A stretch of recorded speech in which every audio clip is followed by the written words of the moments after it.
Oh, whoops. What am I doing here? Ah! Okay, hello. Hey, Mr. Gray. What a coincidence. I was just listening to your voice on JavaScript Jabber. Well, welcome to listening to my voice again. I opened up Twitter so I could post the whatchamadoodle, and then I started reading a tweet, and I forgot that, I was online, and you know how that goes. Or you don't.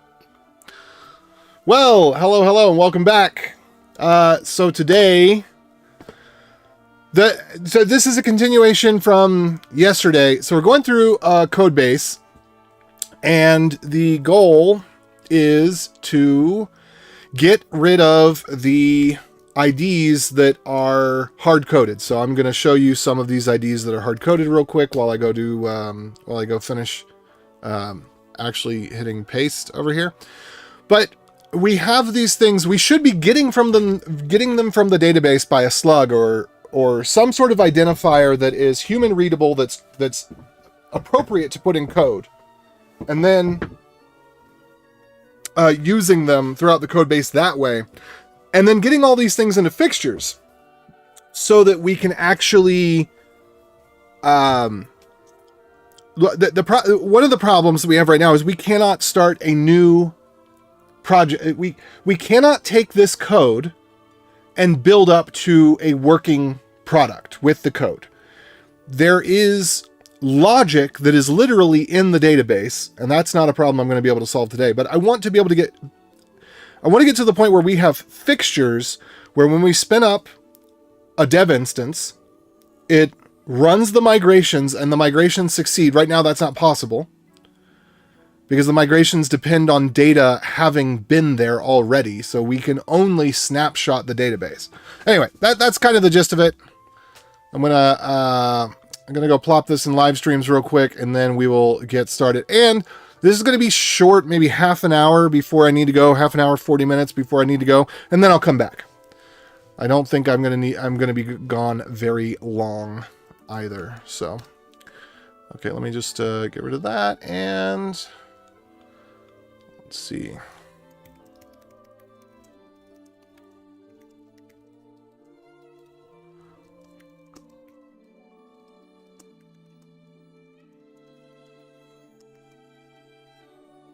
All right, so here we are. Where I left off, first of all, let's pop a top, my friends.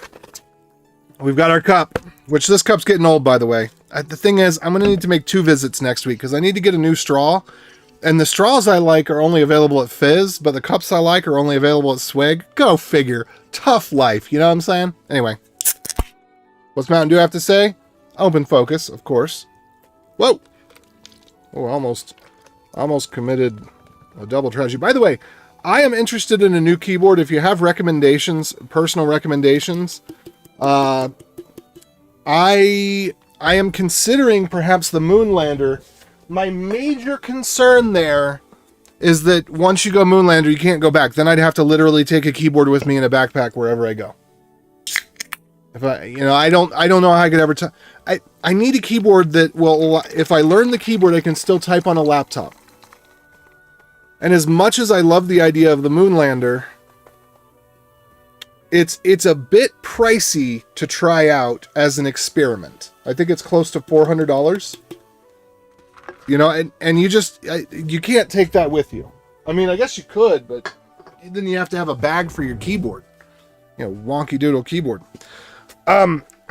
What I'd like to do, the space bar width is kind of important to me. So what I want is a mechanical keyboard that has 4 keys here and then the same width over here. So the space bar going from C to M, that's what I'm looking for. That's my primary requirement because I don't want to have to relearn all the muscle memory. But I am considering, the freestyle, because maybe, I don't know, one of those I could maybe learn and then still use something else. If it's the predominant thing is it's just split. Like that I could maybe get used to. I don't know. But if you got any suggestions, hit me up. With that all said, and with our Mountain Dew poured and imbibed. Oh, that tastes so gross. Oh my goodness. Did not wait long enough between brushing my teeth and sipping the good Lord's dew.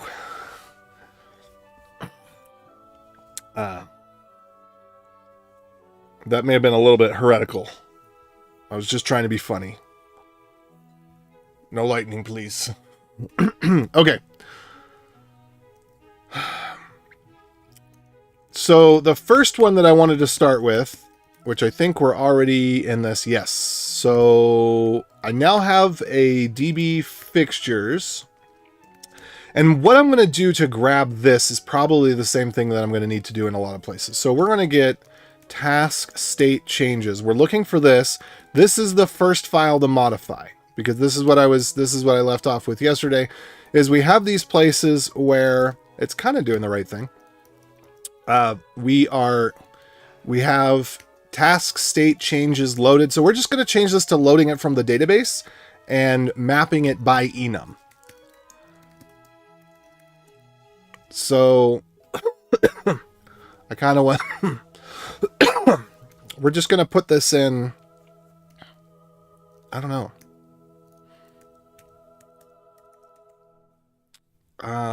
Where's task state changes? This is the first use of it. So this is what we're probably going to do, is we're going to do await task state account task state dot get map. This is probably what we're going to do. I'm thinking like this. Task state equals, and then we're going to replace all of task state changes, whoops, with account task states. Maybe just task states map, task states by enum. So this.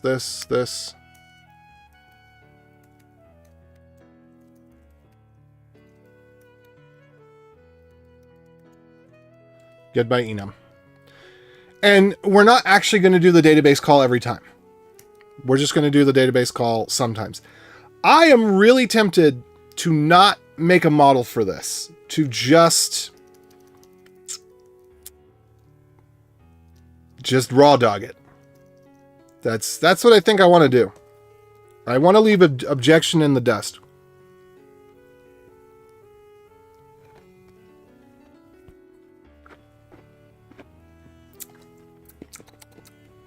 Got to wipe that toothpaste out.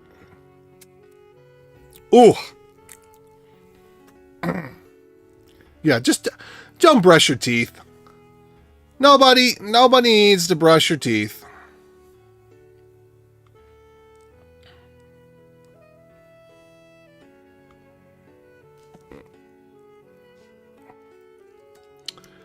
Okay. All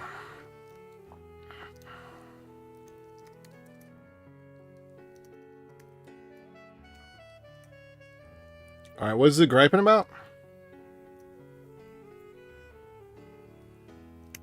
Current task, find by. Yeah, we should have something in here to guarantee. I really like, there's a few patterns I've seen that I really, really like. One of them is the get any. So you can do a get any, a get some. So get any means can be 0. Get some means 1 or more. Get 1 means get exactly 1. And then maybe get 1 or get maybe 1. Was that what it is? Is there another word for that? But yeah, something like that. Anyway, yeah, I think I will go implement this. Let's see, account task, no. Account task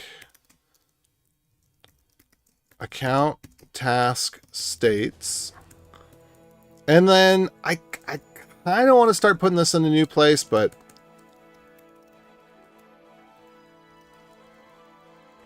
account task states. We'll do that.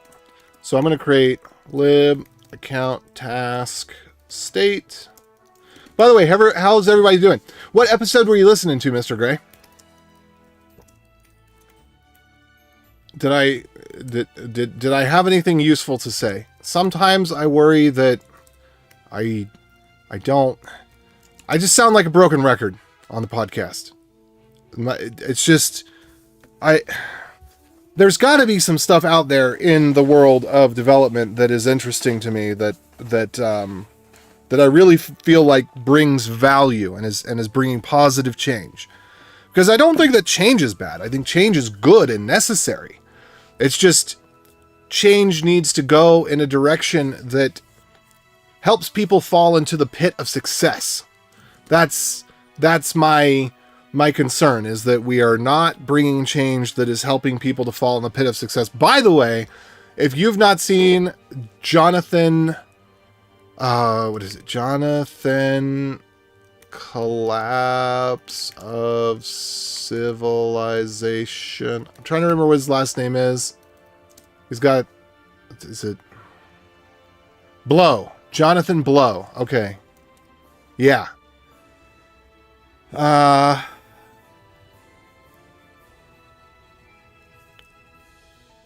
see if I can find the link. It's probably linked here on Hacker News or Reddit. Okay, let's see, YouTube. There we go.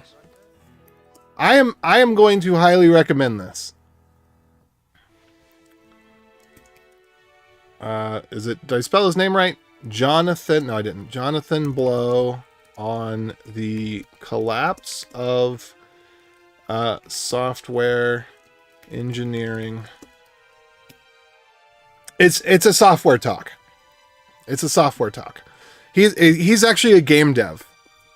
He's got a language that has not been released, so I'm guessing it's been a few years since any talk about it. So I'm guessing that he found that some of the things he thought he was going to be able to solve were perhaps not solvable, because that happens. You know, a lot of times people create a programming language or they go down a path and then they realize that the reason no one solved that problem is that it is not a solvable problem. But, you know, that's not most problems. But some problems can't be solved. Okay.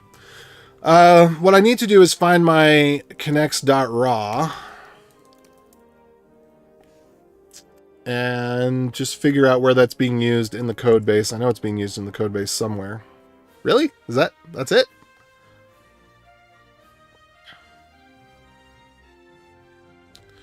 Episode 281. Sponsor, sustain open source. Started in episode 1, almost halfway through. You always something good to say, AJ. I'm getting old and I'm getting jaded. But I think on that episode, I think there were good things to say.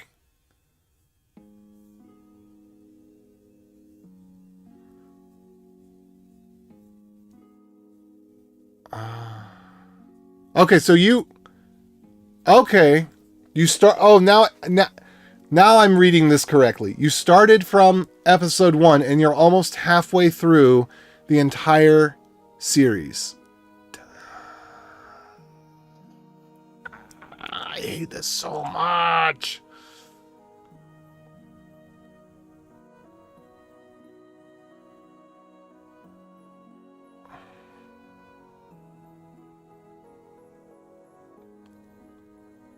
Let's see.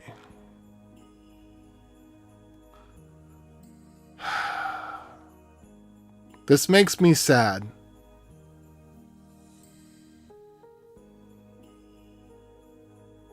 This makes me sad.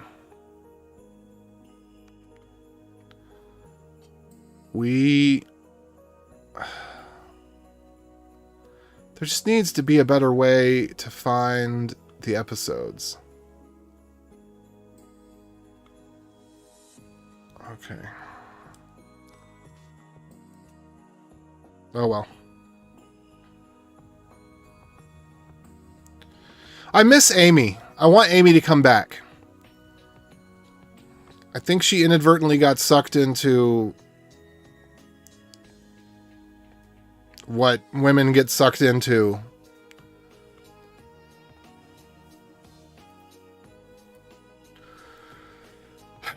Happens to the best of us and the rest of us.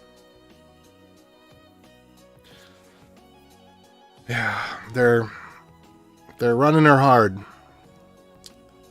I think at one point she may have sent us an email saying, "Hey, I honestly don't think I'm ever going to make it again." I could be wrong about that. Don't quote me. But I think we got that email at one point. And it's been a few years since she's been on the show, so, you know. But I don't know. It may not just be work. It might be the negative experience of what happened with the whole Twitter fiasco. And people losing jobs and sponsorships. And yeah, if you didn't know, she was attacked on Twitter because she basically said something to the effect of, and it could have come across as sarcastic, but she wasn't being sarcastic. I mean, you kind of have to ignore all context, but that's what Twitter's for, right? But she basically said something like, if somebody is honestly struggling with anger issues and you like, I will pay for your first session of therapy or something like that, which is a bold claim to make to the whole world of Twitter. But she said something like that and it just blew up, and it had negative consequences for almost everybody in the entire podcast network. I mean, it trickled down. It was, it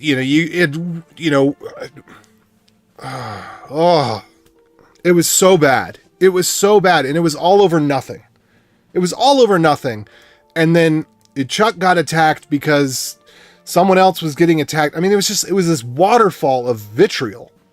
And Chuck basically said, I don't know what's going on, so I'm not going to blame anyone. I'd like to hear more information. And because he said that, then somebody photoshopped him and took some tweets and made it look like he was and then, yeah, that was, so that could be one of the reasons that, when she left, that she hasn't been back. I don't know.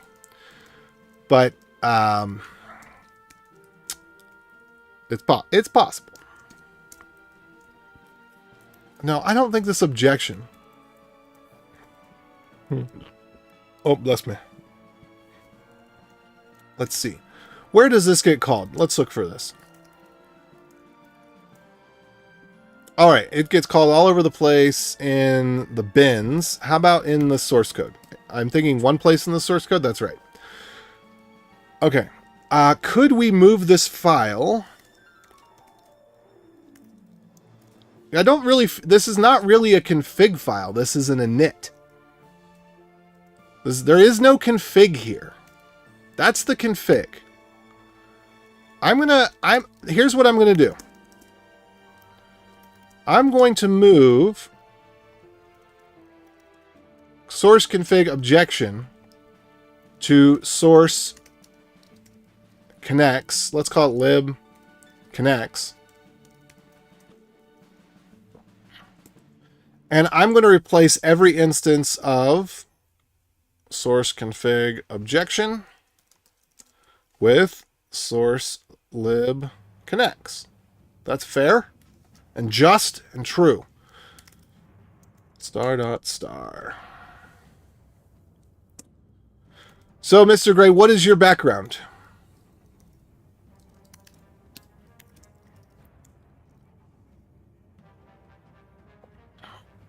Boom.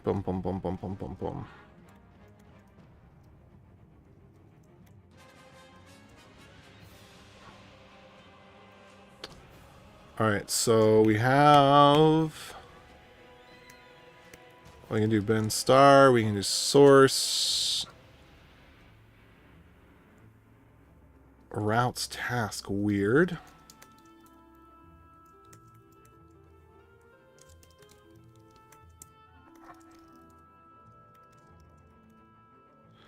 Never underestimate the internet trolls. Yeah, but that was a unique time, and I'm not sure that unique time is over. I think that cancel culture is not as strong as it was. I think that, because trolling is one thing, but when people are losing their jobs and losing their livelihoods, being defamed over, that it gets beyond. That was beyond trolling. That was evil. That was actually evil. That was malicious and evil. That's what the result of that was.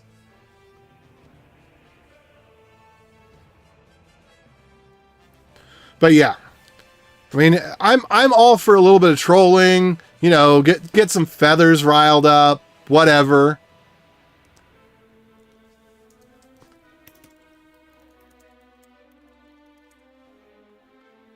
But that whole thing did go too far. Okay, new file. So I don't actually want the new file. Let's see. Account task state. I don't actually want this new file yet. We'll get to that one. So I just want to this right here.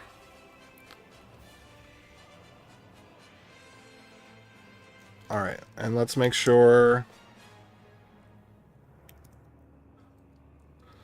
Okay, git commit, and we're going to say ref rename.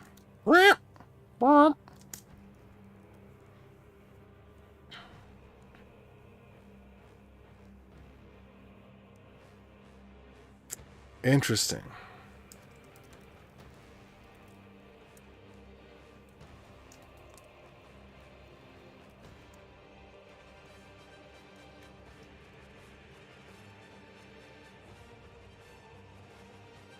Hey, Kano. Long time no see. How you been? Collapsing because of my contractors that I work with. Tell me more.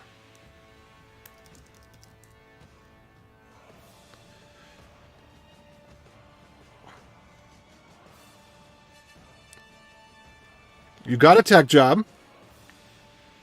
That could be good. That could be bad. Who knows?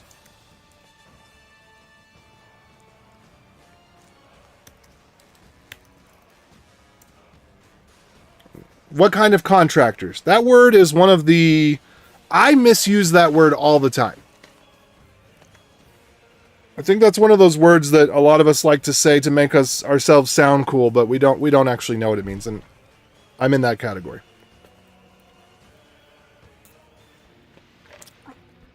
Okay. Overseas contractors. All right. So you clean up. Yeah. Oh, man. It is rough when people can produce bad code faster than you can refactor it. You know, especially, depends on the organization, but especially if you get in one of those situations where people think that, you know, you're the holdup, and it's like, oh, you know, this person, look how much they get done. They're so quick. All there's, you know, they get to a functional demo so fast. Why does it take you so long to get it to the point of deployment? Well, let me tell you.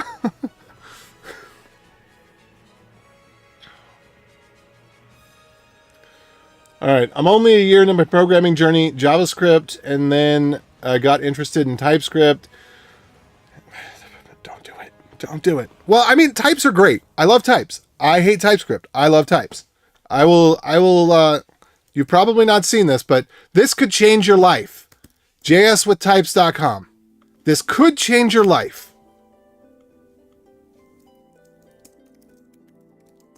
If you start a new project this way, it can go well.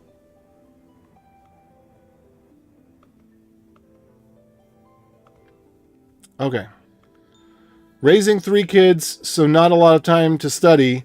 Hoping next year is the year I get into a programming job. Yeah. All right, Mr. Gray. And Kano says, just trying to ride out this bad job market, to be honest. Yes, I'm a junior Jebs, so I just can't jump ship. Yeah, well, I had been predicting that there had to be a collapse at some point, and I don't think that collapse has come full. But I think that there was a collapse for sure, because it went from, you know, at its peak, I was getting, the email I got was apply and make $400K a year. And I was regularly getting emails that had 200 in the subject line. Regularly, not like every week, but yeah, it was happening. once a quarter, maybe. And then something happened. And now when I get emails, they're like, wonderful Golang opportunity. And I click, and I think, oh, I wonder what they got going on. And then the PDF is a copy paste of a phone call voice to text turned into bullet points. And I'm okay, and then I tell the recruiter, because I was thinking, okay, this is weird. What's going on with this? Is this a scam or what's going on? And I tell the recruiter, look, you're offering somebody a salary that isn't what they would get straight out of college for Golang, and your job description is a list of bullet points from notes that have been transcribed. What's going on? And the recruiter says, I know. It's really weird. I don't understand it either. This is what I was given. Okay.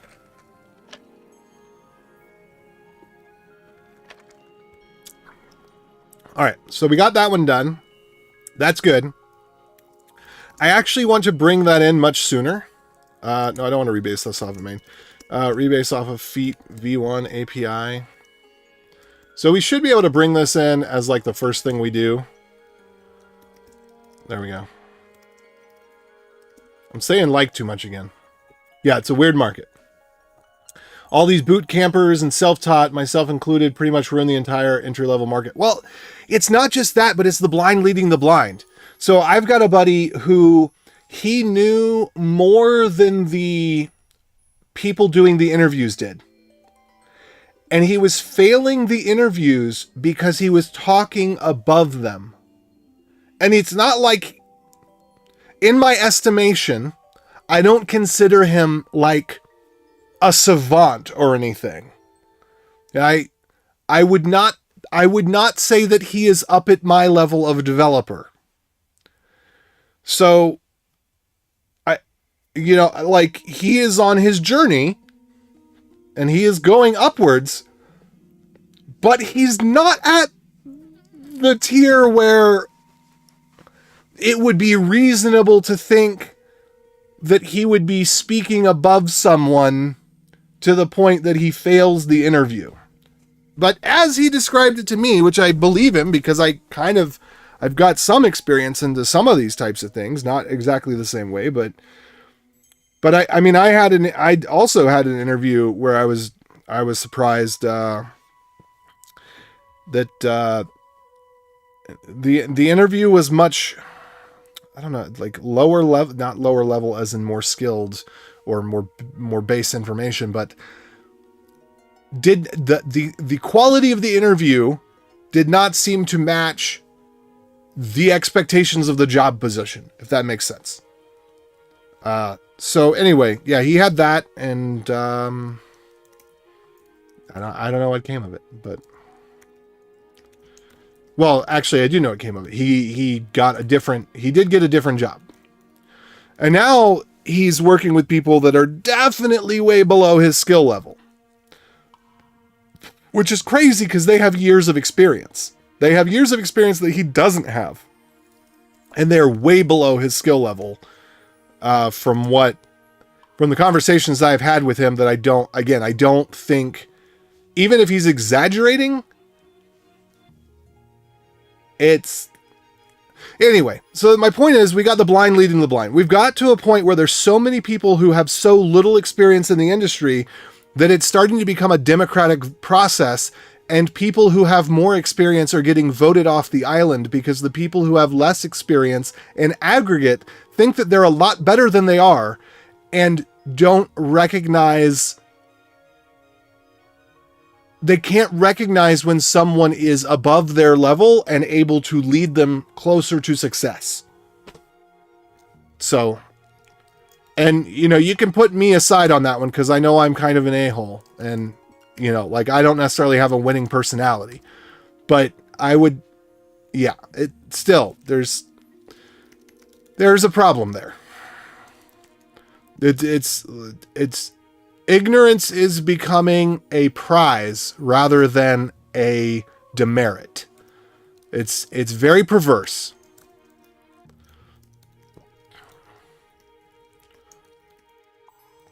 Okay, so I could just do this, right? Are we... Hold on. Let me make sure that I got this, because do I...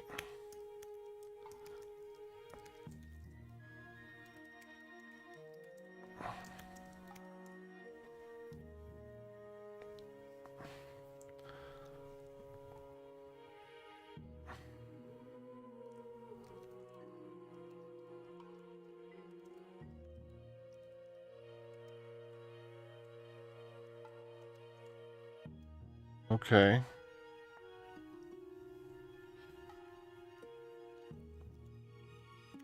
And then we can await that? Okay.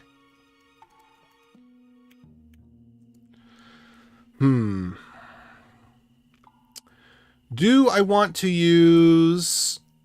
Hold on. How does it go? Is it like connects.schema.table?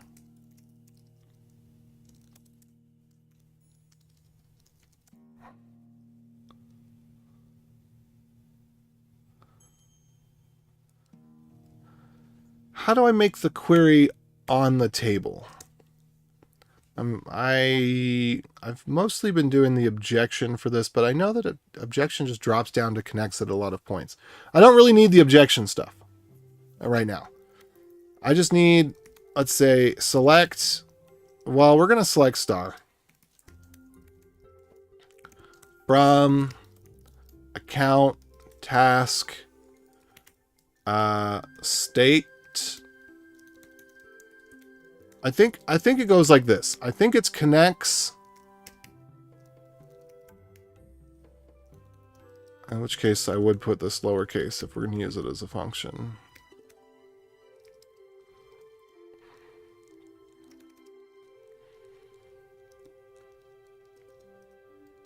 And then I do state list equals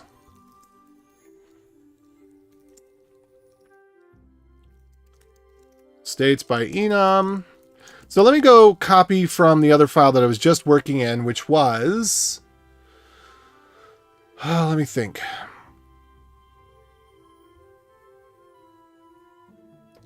Let me just search for stale age. Records. Flow. That's where I was at. Let me go to flow. Okay. So I'm going to copy this one.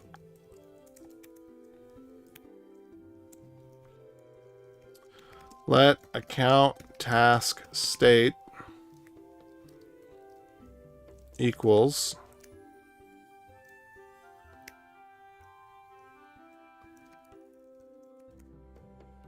okay.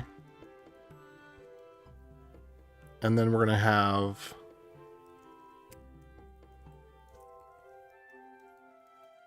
account task state. I'm just going to do by enum here. And then we're going to have our get. Okay, get by enum. This is correct.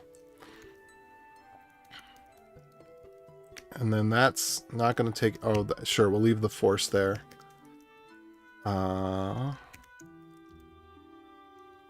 Yeah, so we're going to replace all instances of flows with account task states. I think I am going to keep it plural. I don't know.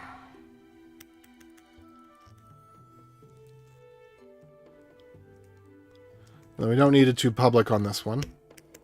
So we'll just nix that. And this is going to be the query right here. But I think we're not going to do the query first.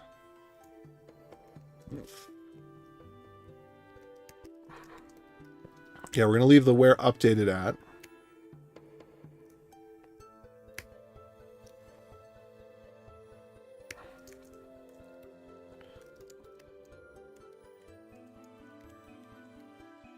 There we go.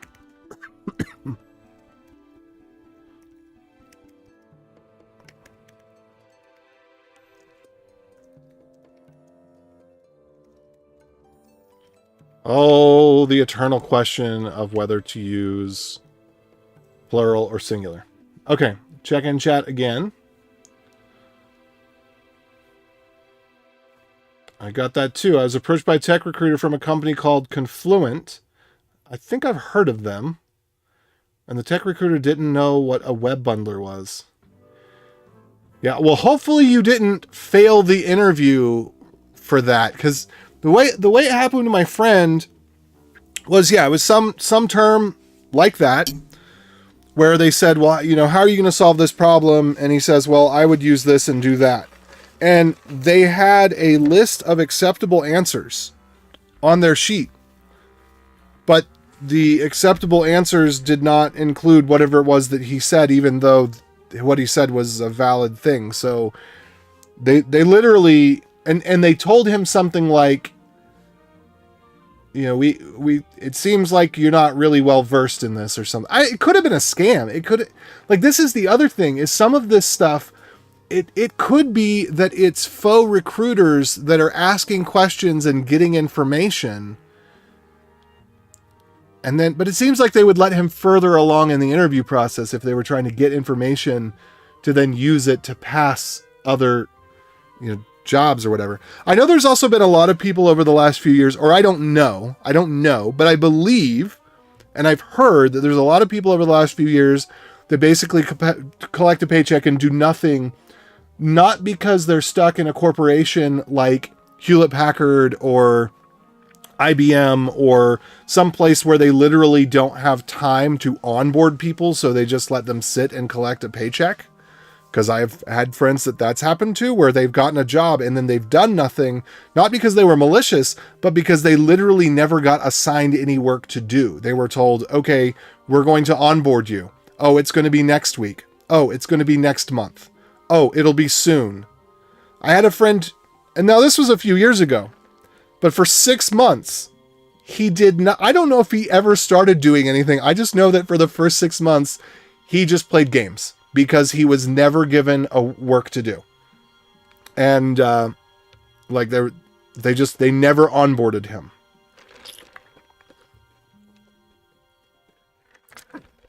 And then, but I've heard that there's a lot of people that have been malicious.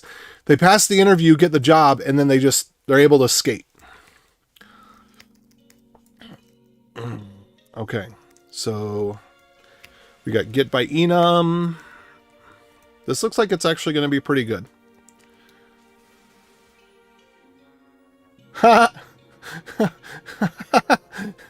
You being an a-hole is the reason I like you, AJ. Someone's got to say the things that need to be said. Yeah, but okay. Look at the Prime's approach, though. If you watch the Prime, I'm in love with this guy, by the way.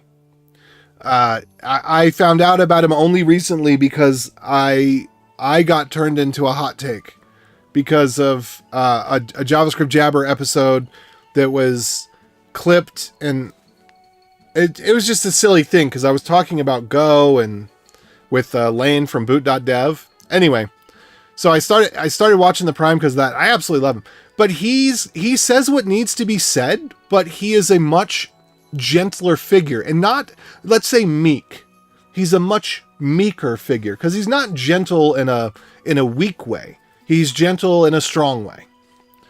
And I think that maybe that's more the type of people that we need the most.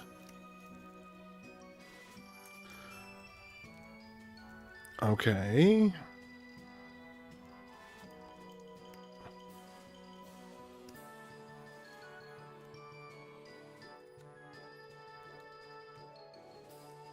All right, let's just put this one back there.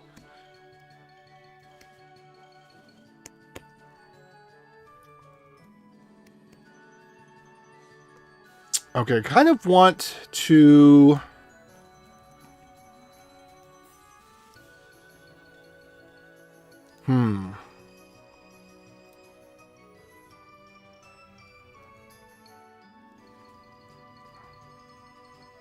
Maybe we could make this at returns and make it an array of account task state.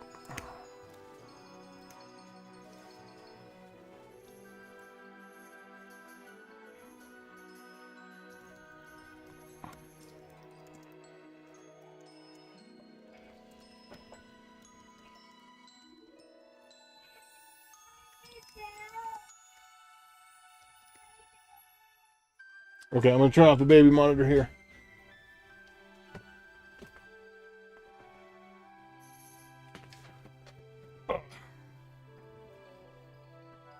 I don't think I'm going to need that at all today. Okay, so I need to find, where is my tool that I was using yesterday?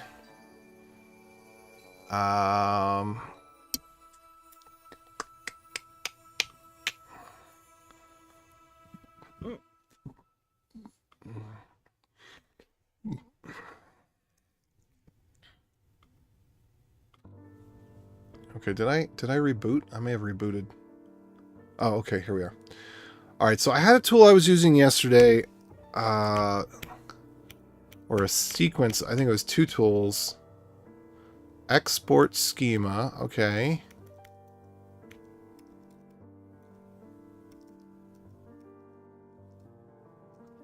Okay, npx. MySQL JS doc. Project template. Okay, here we go. So I need account task state.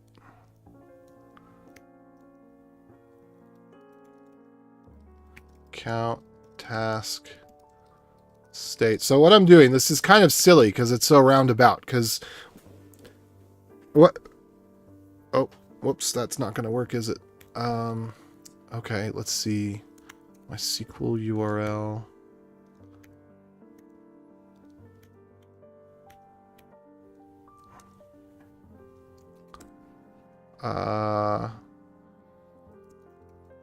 Hold on. Gotta think a thingy. I gotta think a thingy.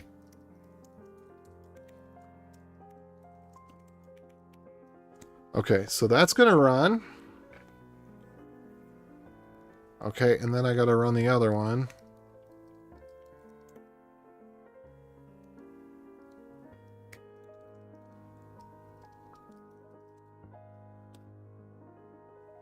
All right, I'm gonna pop out this JS doc here in just a second.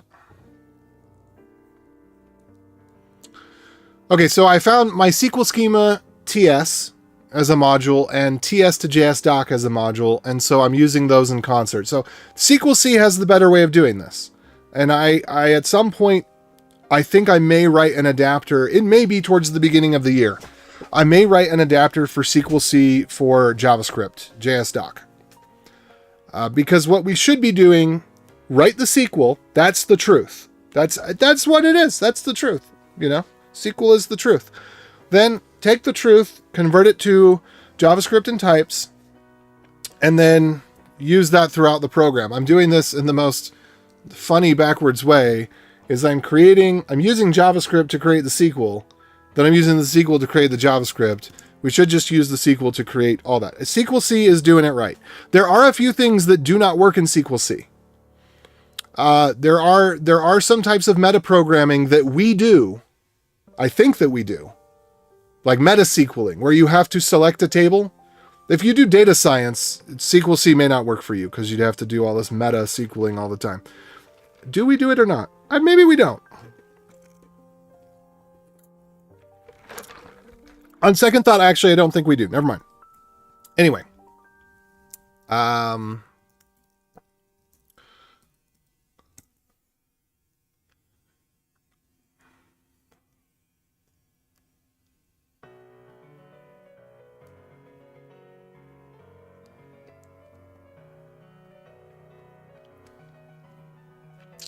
Okay, so here we are. I'm going to go ahead and update the types. And we're going to add this into... We have a task. I'm going to put it down with task. I'm actually going to sort it below task. Okay.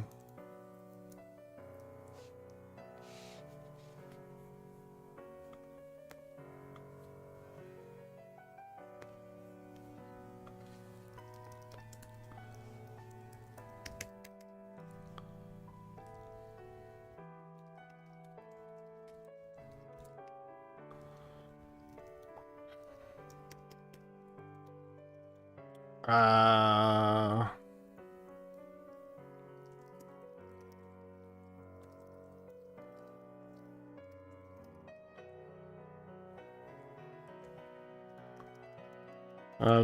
I'm actually not gonna mention any of these. Label icon. You know, I'm just gonna, we don't have to worry about, this is a read only.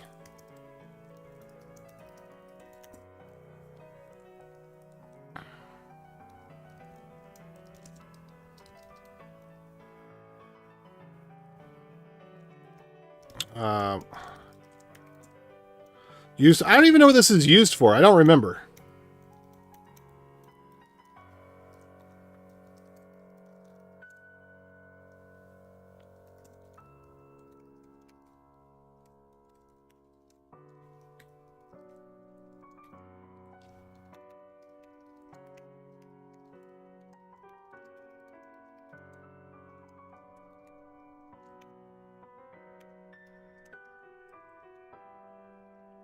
What is this doing? Patch by task ID?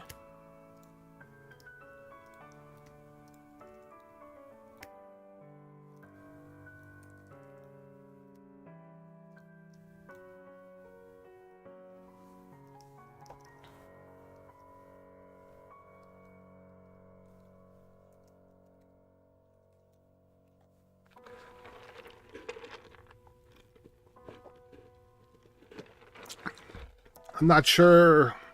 Blah, blah, Ha. That was weird. I'm not sure. I actually don't know what this does. I actually have no idea what this does. I don't know why this would ever be used. So I don't know what comment to write about it.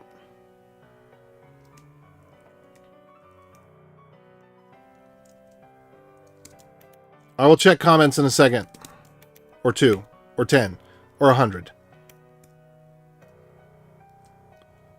Meaning a minute or 2.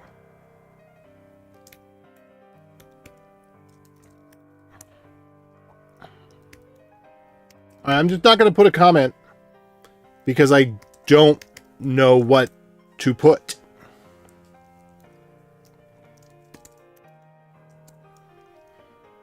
Okay, so let's go back to this one. And that should now work. So that should be good. We're going to leave that as enum. I'm only going to map these by enum. So this is going to be, we're not going to do flow. We're going to call this state for short.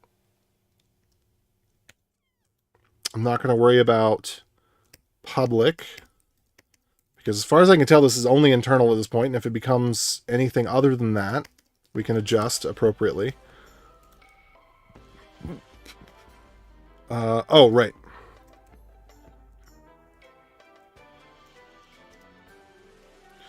And actually, what I want this to be returning is an object that has a string, which is going to be the enum.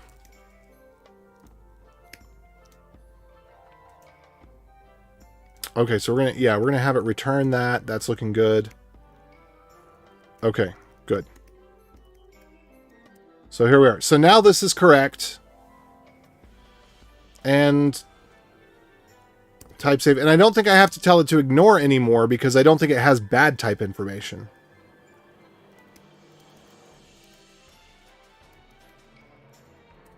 Okay, and this is an async function, but 99% of the time, well, I shouldn't say that, because every minute it's going to update. I mean, we could probably change this to be 15 minutes or something. We should probably figure out what these different types of things should be.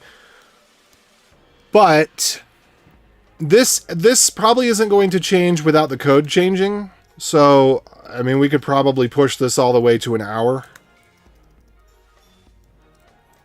That's probably fine. And if we need to reduce that cache time, we can reduce that cache time. But this is one of those things where I'm going to do if not fresh update.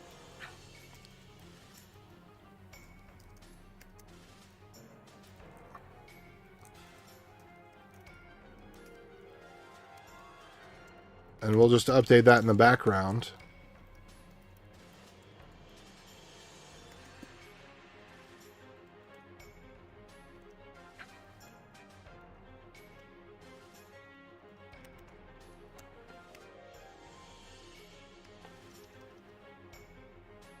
And then there would need to be something to catch failures, but not going to worry about it.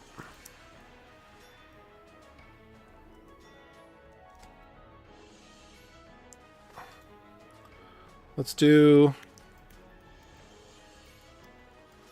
update by enum. And we'll just throw this whole thing in there.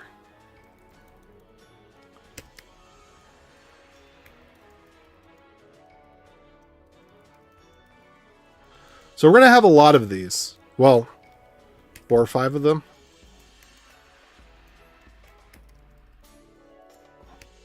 There we go.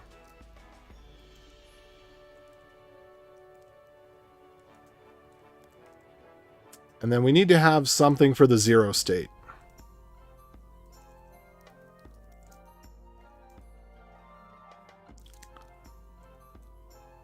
Let's see. And then I'll go back to checking comments. Oh, wait. Okay, I don't see any new comments. Okay, it was just chat changing in the corner of my eye. Okay.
Okay, there we go.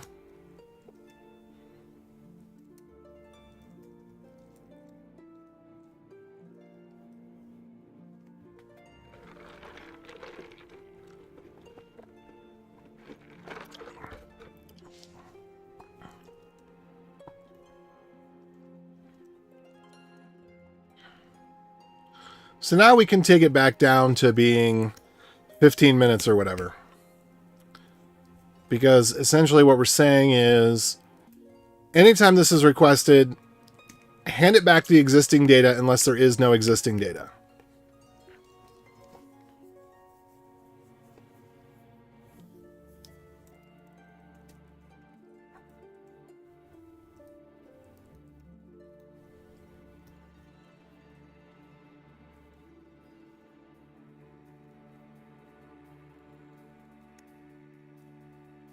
And then, for completeness, I'm going to do expires age as well. Because we're going to copy and paste this in a few different places. We don't need expires age here. But let's go ahead and take it. So let's say it's been more than an hour since this data was requested. So we'll do this.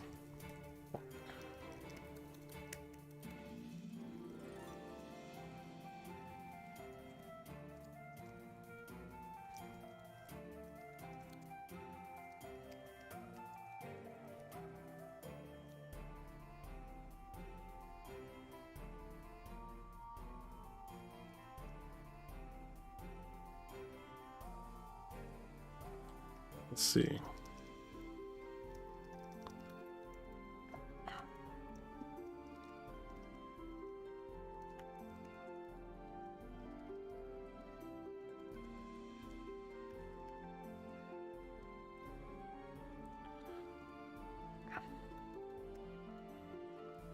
All right, do nothing. Let's say it's like this.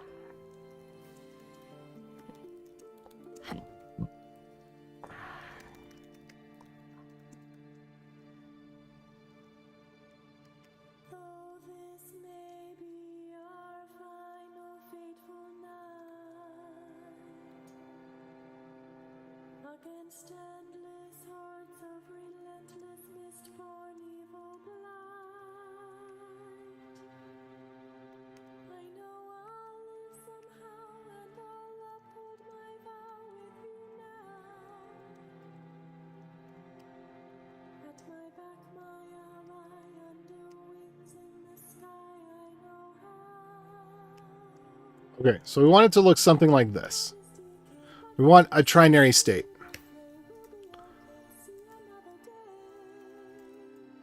So we're going to take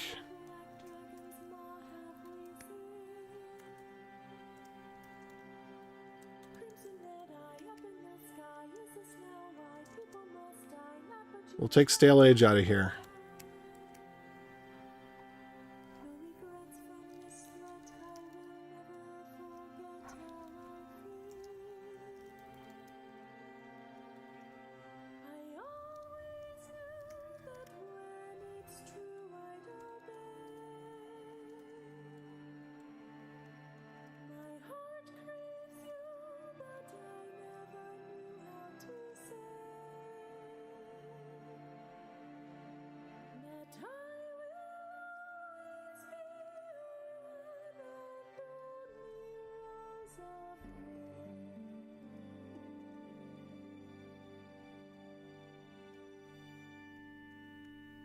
And I promise you'll never see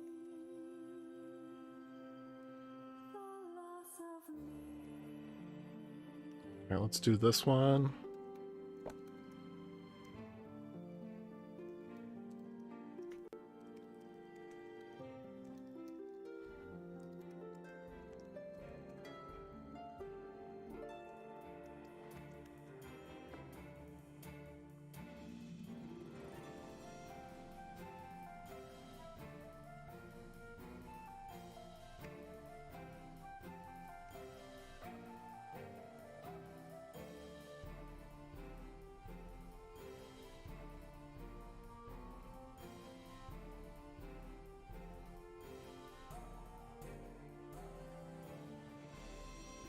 I could have sworn I've done this in a better way before, but I can't remember now off the top of my head. So if you know what it is, let me know, because I have the trinary state.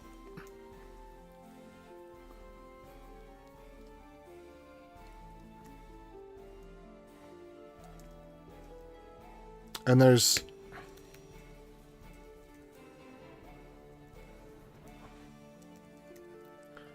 if it's expired. So we would do staleness. Get staleness. Let's call it get staleness.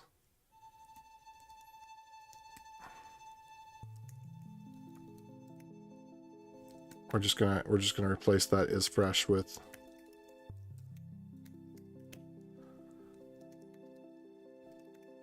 staleness.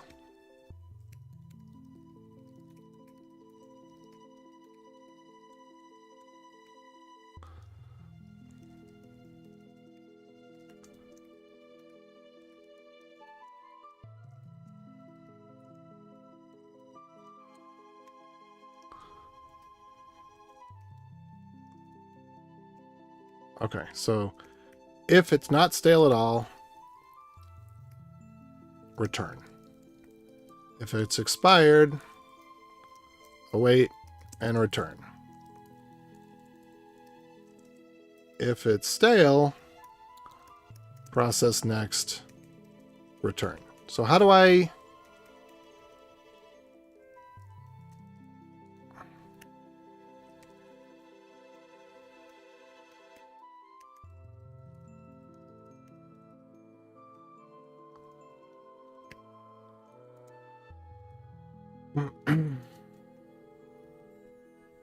I don't know what I should do there.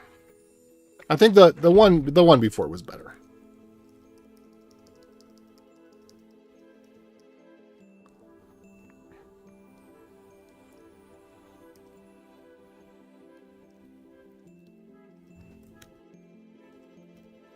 It would be like this, though. There. Good enough. Okay. So something like this. So if we're going to force it, then we'll just reset the time on it. Then we're going to compare the times. And then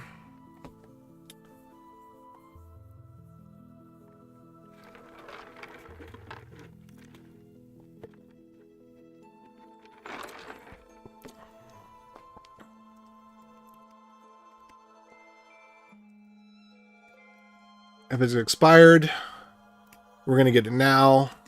Else, if it's stale, we'll get it very soon.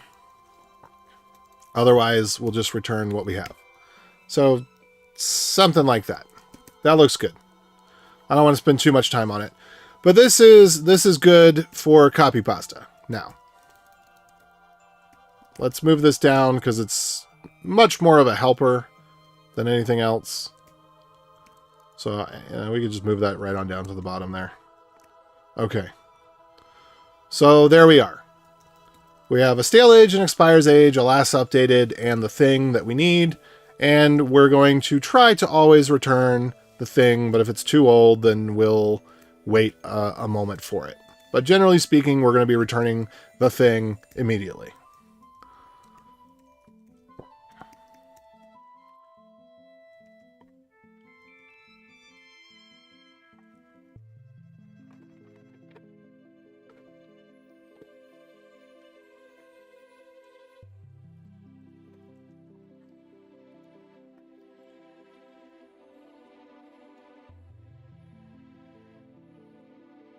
And then I think we ought to actually...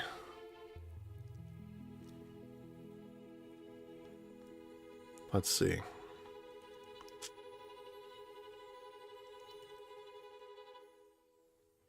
Yeah, this looks good.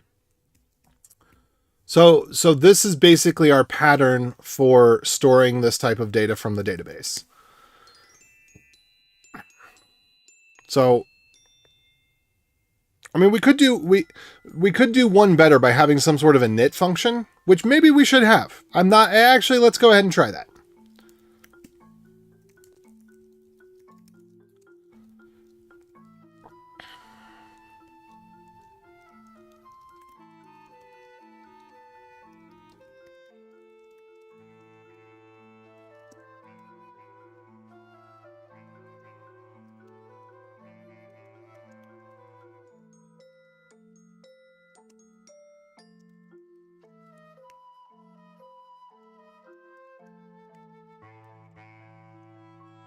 I have to think on it. Because here's the thing, if we have the init, we could ignore the expires time and just say we're always going to return the data. So if it's been 3 days since this was last fetched, big whoop. Essentially what this means is the data that changes so rarely is not an issue. And I think that's fine too. And then it doesn't have to be asynchronous, but that's getting into over optimization territory. So I'm going to leave that one alone for now. Should there be a init method? Yes. This as a general pattern is good. I know that this particular data is never going to change, but it's okay.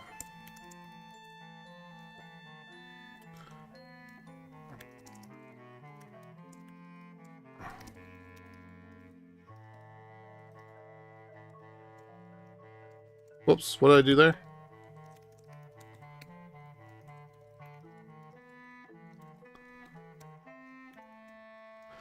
And then we could go into source index.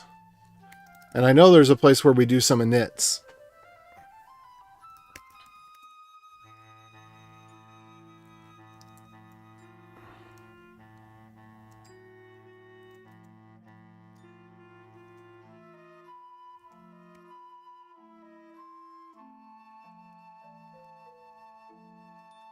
What else do we do in init? Do we have any inits down here? Inits down here? We got inits all over the place.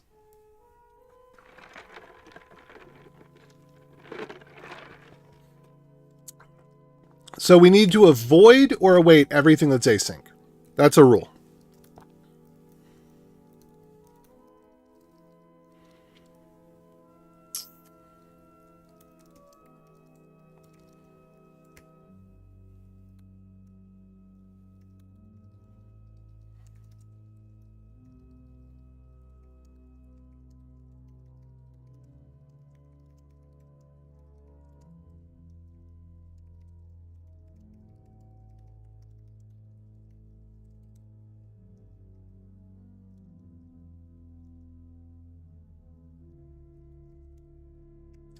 That's a lie. It does exist. Source lib account task state. Oh, module.exports. Come on, y'all. Nobody had eyes out for me. Nobody was looking out for me. Come on. Don't let me make mistakes like that. There we go.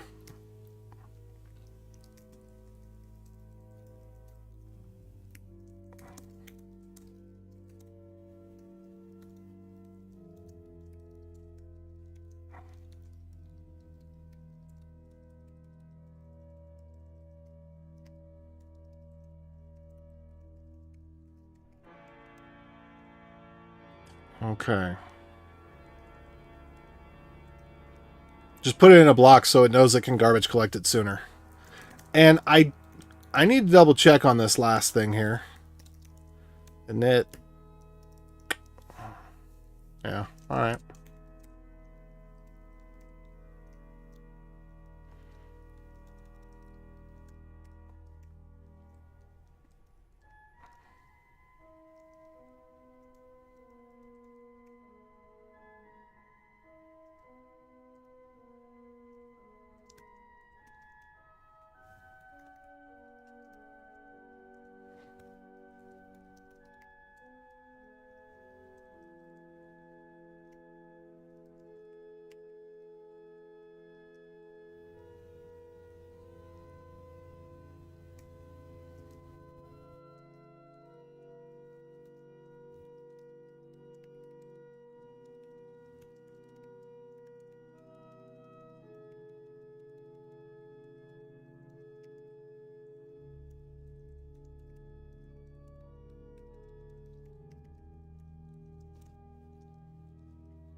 I'm going to keep this with the T section.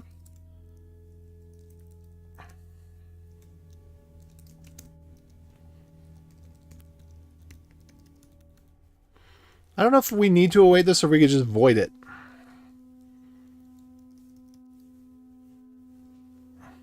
Do we need to await that? Must webhooks be fully initialized? I think that anything that needs to be awaited goes somewhere else. I mean, I guess technically, should we await this? Yeah.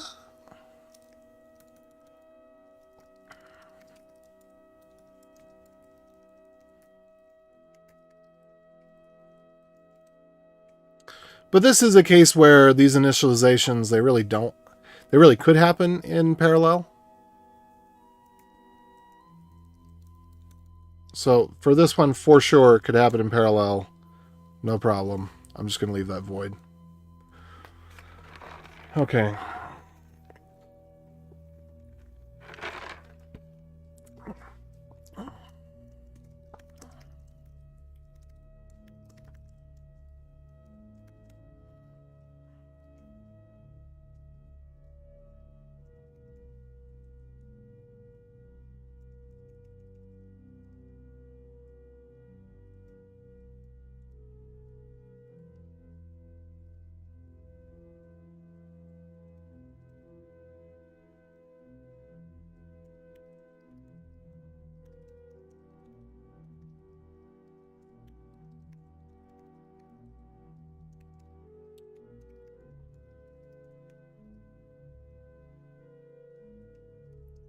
Oh, okay. Source routes task.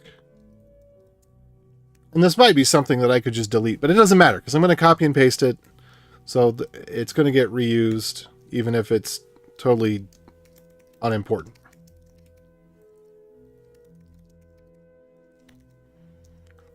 Okay, so we got account task state here.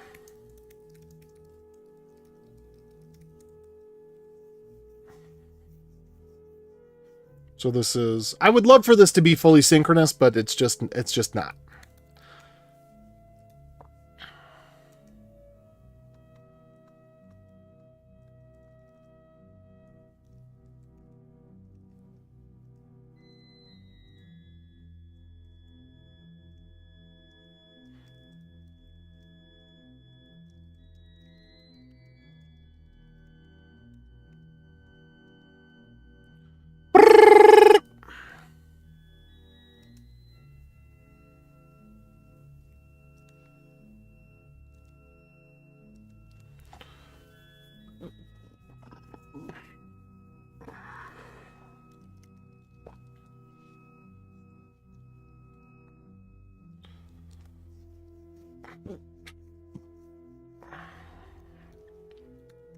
We could pass this in like this. I don't think I actually want to do that.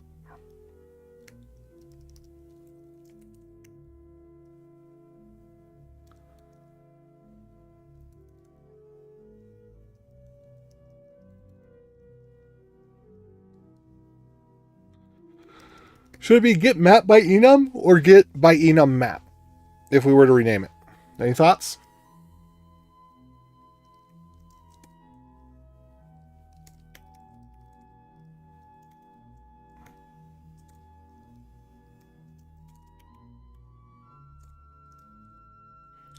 Okay, let's find out what create timeline event means.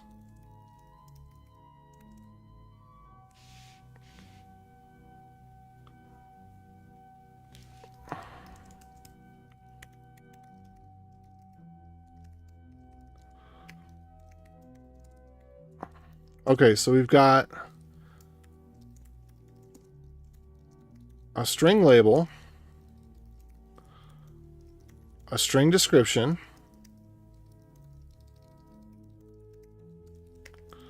we've got a number account ID,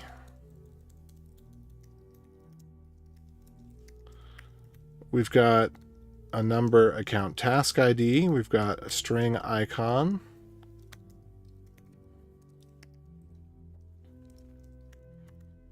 and then we have a source, which blah, blah, blah, blah.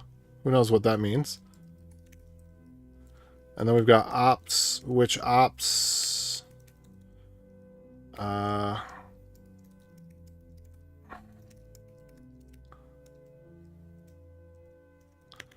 okay. So then we have ops, which is an object.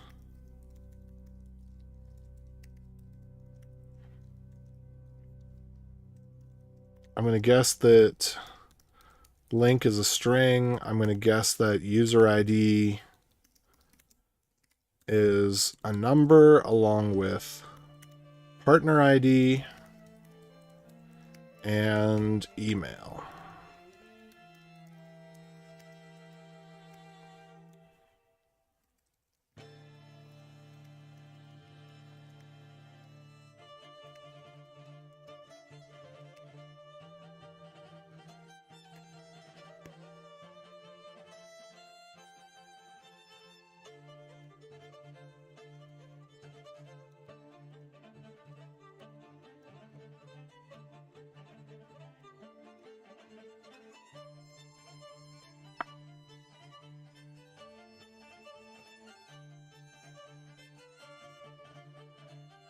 Okay, icon and source are optional.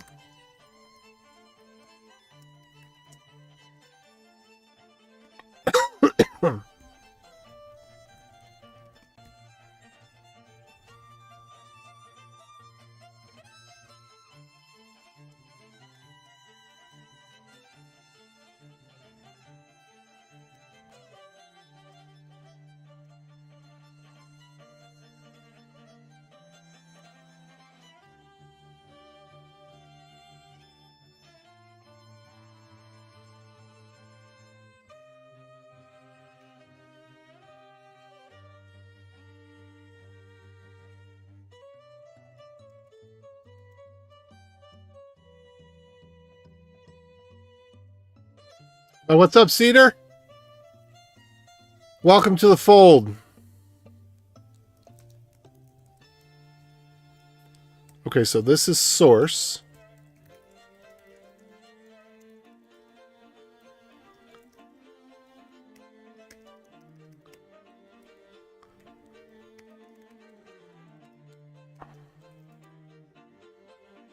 So we've nearly... Let's see here.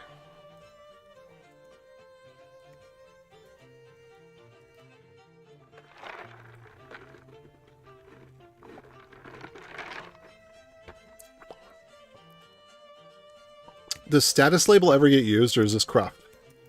It's leftover cruft, isn't it?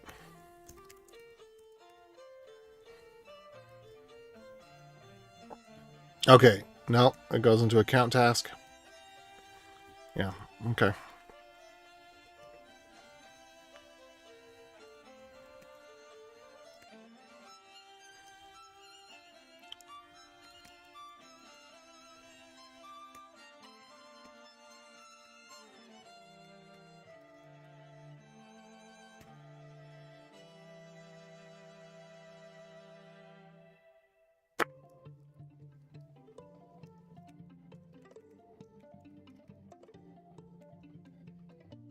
There's literally only one use of this?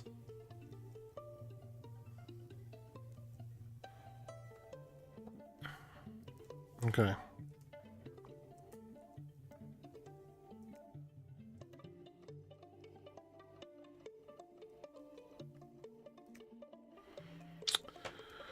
Okay.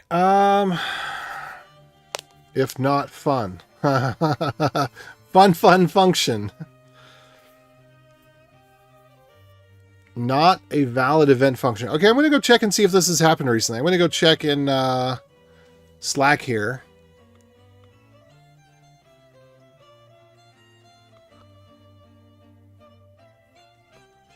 Because if in the last few months we haven't had this, I'm just not going to worry about it.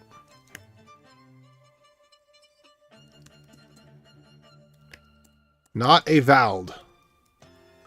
Okay, how do I search a channel? Command F to search the channel. That's what you tell me, but I just hit Command F. Messages older than 90 days are hidden. Okay, so in the last 90 days, this has not happened.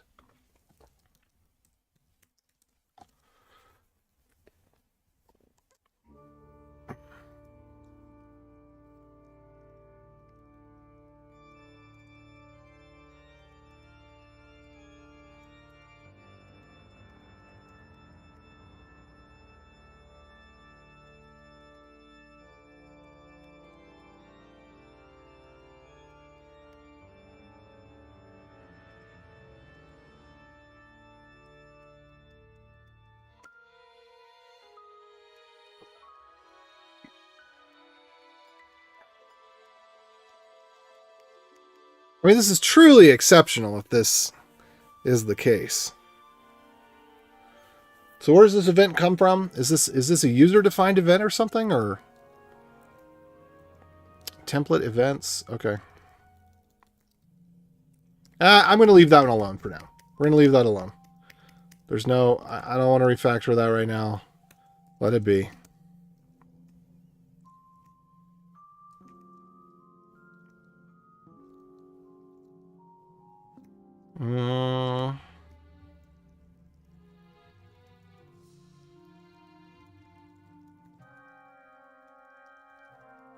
Okay. This is good enough.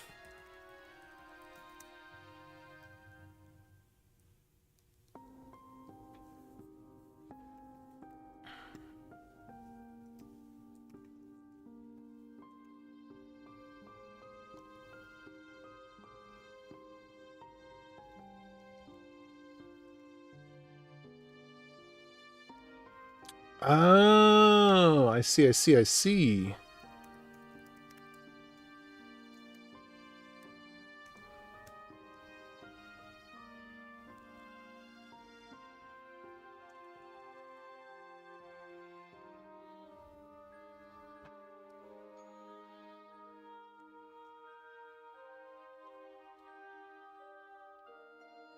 Actually, I think we just want to delete it regardless of how undefined it is. Why would we want to leave that if it is undefined?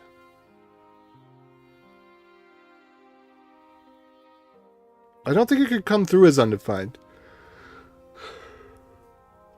I think it could only be not defined, but it could never be undefined. Because undefined would be that something is defined and you undefine it. So the key is there, but the value isn't.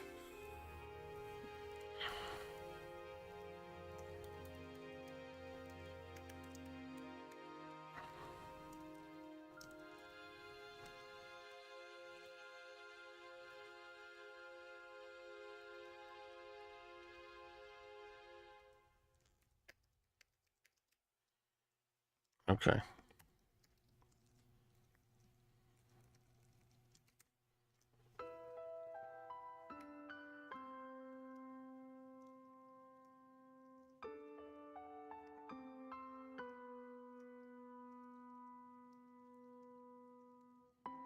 So I'd love to know what rect.body is supposed to represent. That's what I'm going back and forth in this function for right now. Since like the last 5 or 10 minutes or whatever, and I'm just trying to understand ultimately what is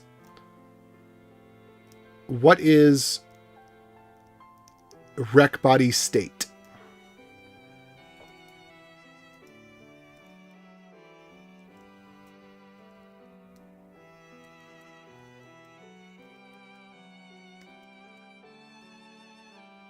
What is it doing?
Let's see here.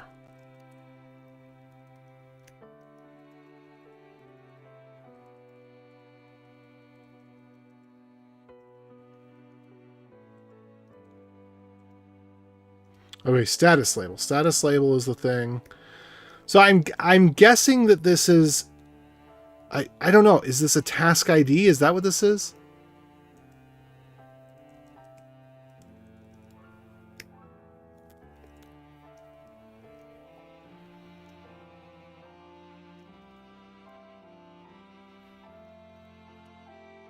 What does it say? rpatch by task ID.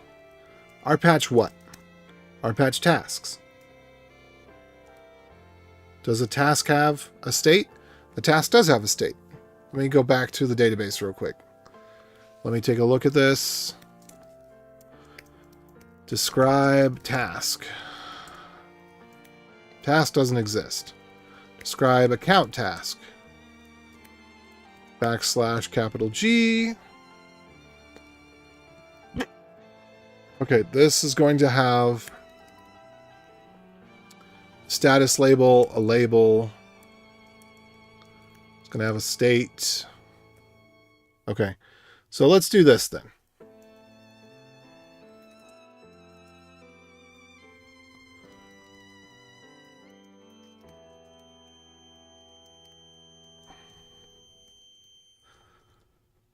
Let me make that a different thing. Hold on. Let me go back a bit.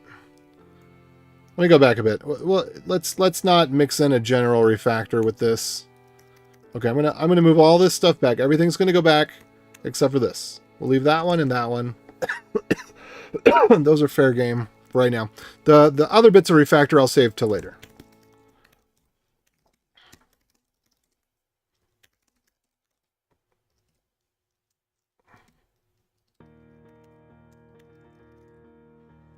All right, now let's take a look at what we've actually changed.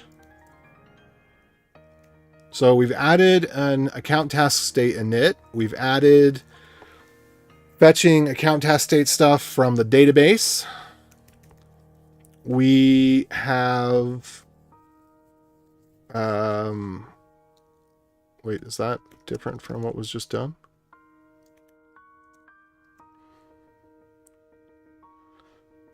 Okay.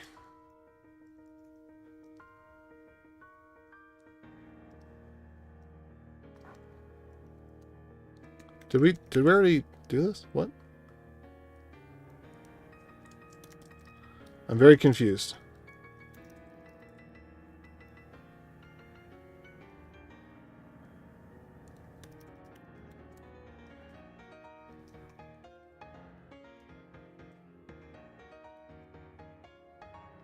I'll look back at this again.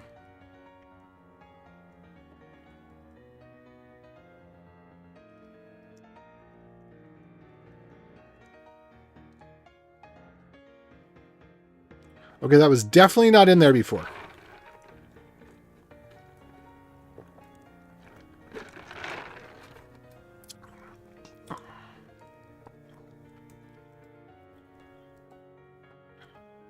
I'm confused about the source route tasks.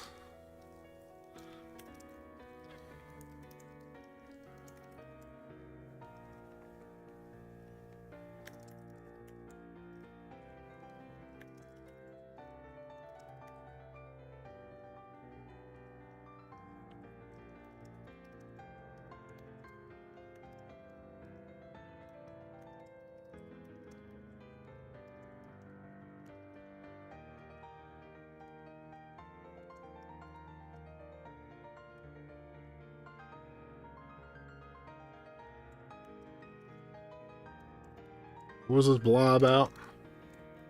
Okay, get rid of that one. Okay, was there any of this stuff? What was this keepers? It's probably just picks or something, or... Oh, pluck by slug. Okay, yeah. I'll leave that around for a little bit. I might still need that. List unused feature types. Picks we can probably get rid of. Show duplicate field, so duplicates. Account task state.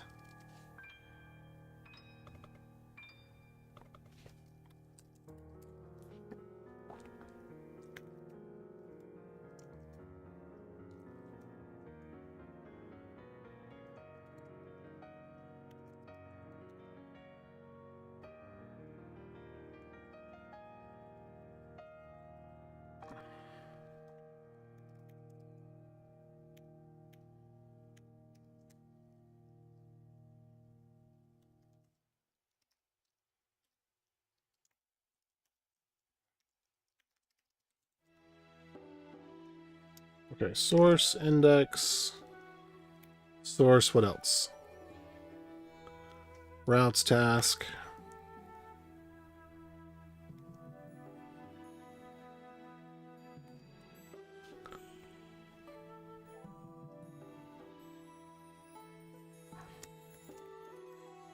And this would be ref use account task state.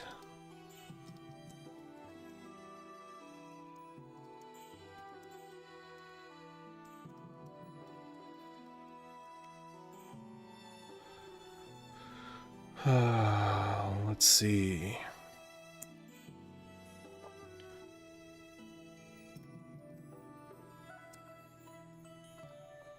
Now, the one problem that we have is there's not a strong correlation between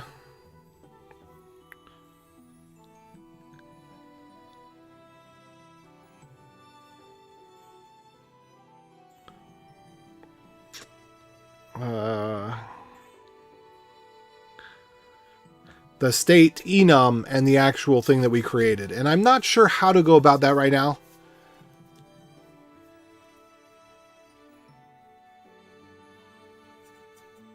I'm not going to go about that right now.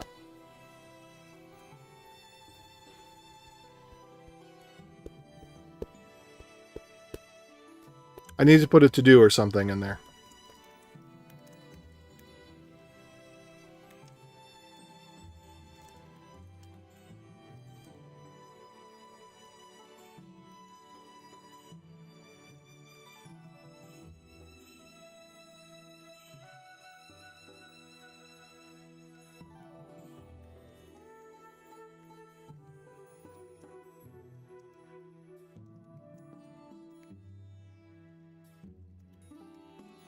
All right, so we added the type signature there. And that's more of a doc than a feat. Let's just go back and call this doc. Okay.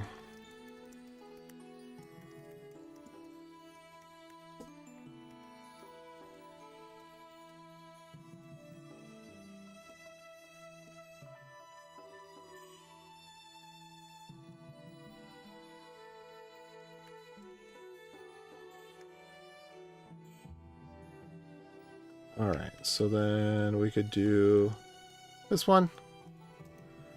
Rename.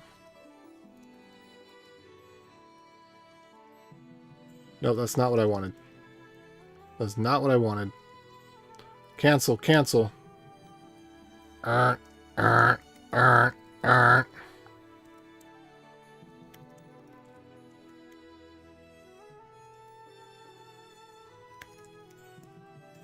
Abort, abort.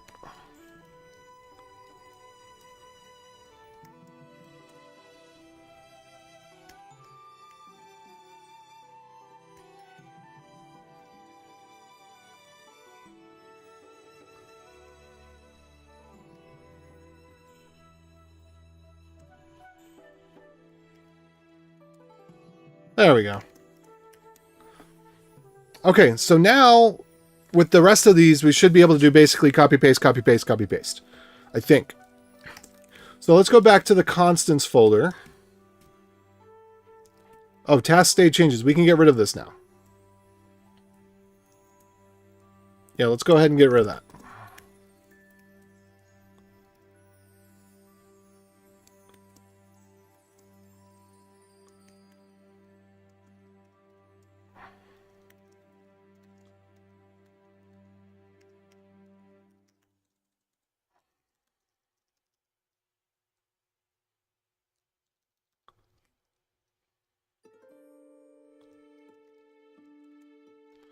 Okay, I'm going to say replace hard-coded task states with account task states table.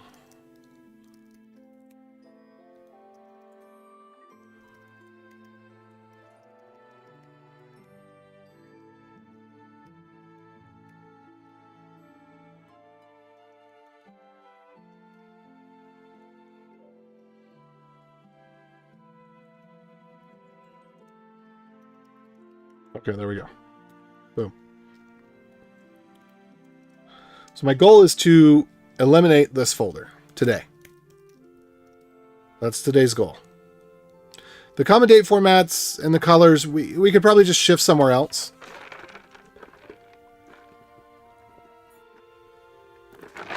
I think colors is actually used in quite a bit of places. Oh, not that many. But I am now free to get rid of these because he wanted the color in his admin tool.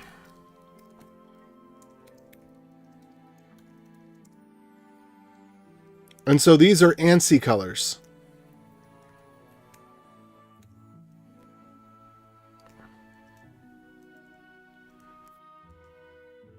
And I don't remember exactly why it was done this way. I think there's actually a good reason for it.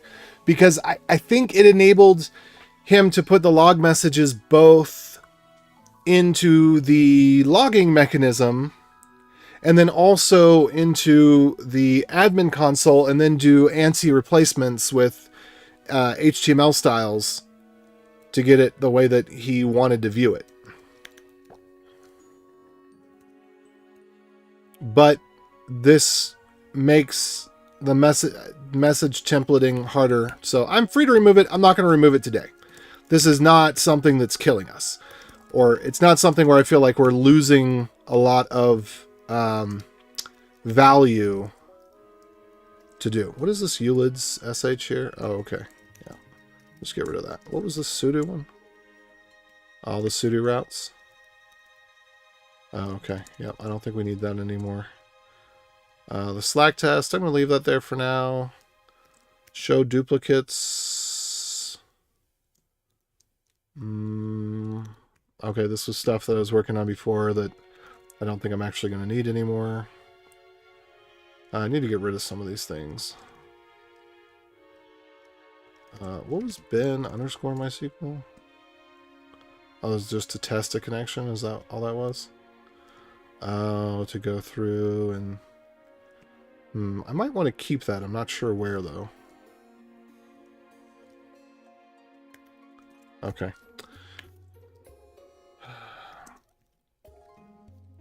So one thing at a time, resource name map. What do I want to do about this?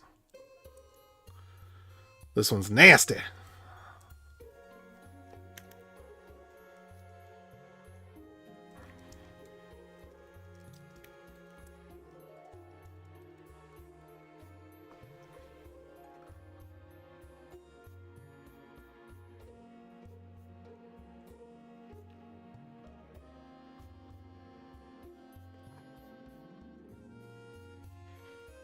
I need to know where this one was used.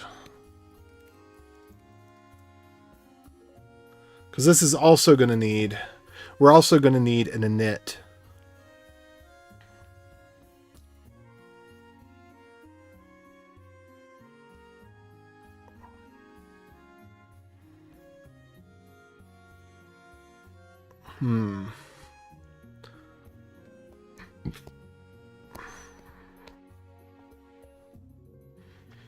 Let's see where this is used. I looked at this yesterday, but I don't remember. Let's do context 2 and just kind of look through here. So anywhere it's used. So that's where it's set up. That's all set up. This is a comment. That's okay. So here's where we use it. Insert resource type ID.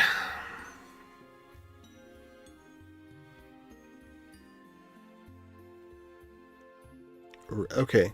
Feature type ID from resource type ID. Okay, I think I get it.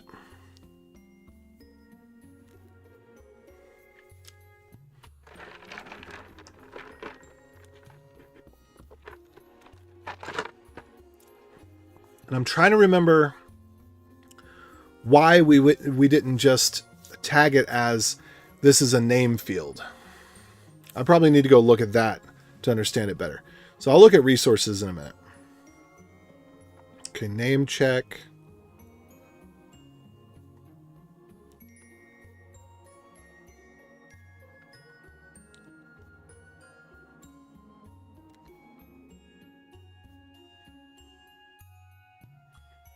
All right, that's weird.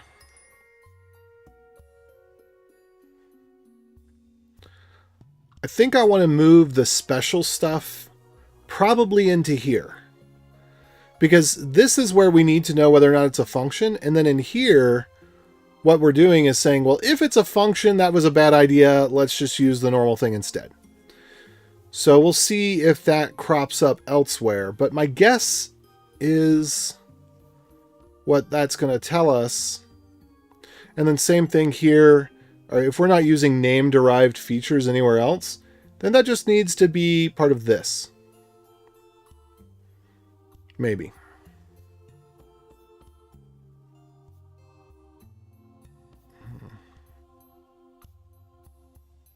Name features, name features. Okay, here we got the basic one again. Again, so if it's a function,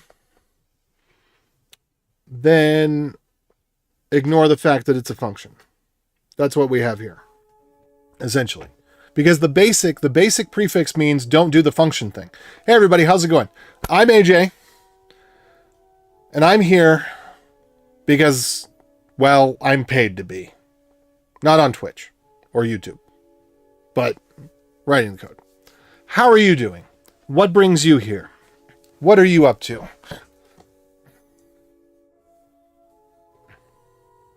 I established a phone number people can call in and do like a Delilah After Dark.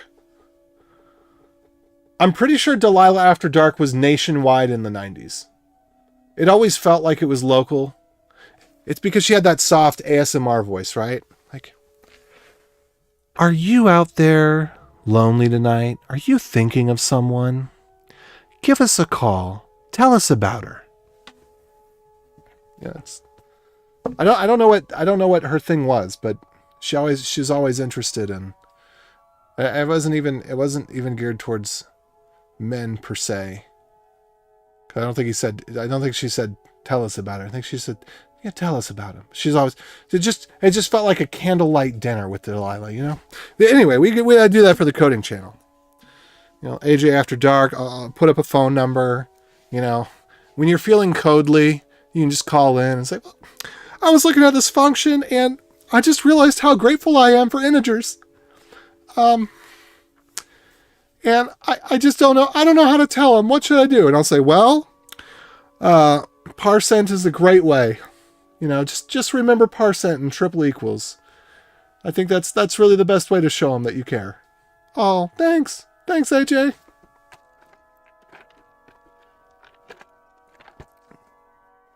Anyway. So we've got name map basic. Yeah. So essentially what we have is the exception has become the rule. And then we have an exception to the exception. And instead, I think we need to have two different madoodles.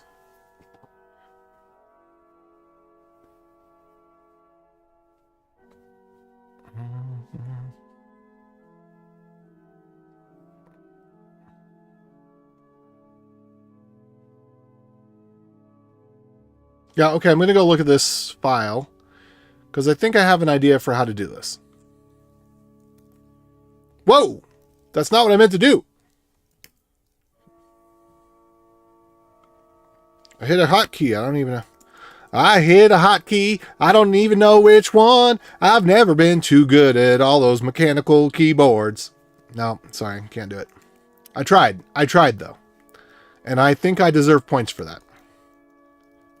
I hit a hotkey, I don't even know which one. I opened a new window with a hotkey, I don't know. There we go. I think now it's starting to take shape. I opened a new window with a hotkey, I don't know. I was just trying to do a copy paste, you know. Well, I just hit all my windows because I hit Command H. I opened a new window with a hotkey, I don't know.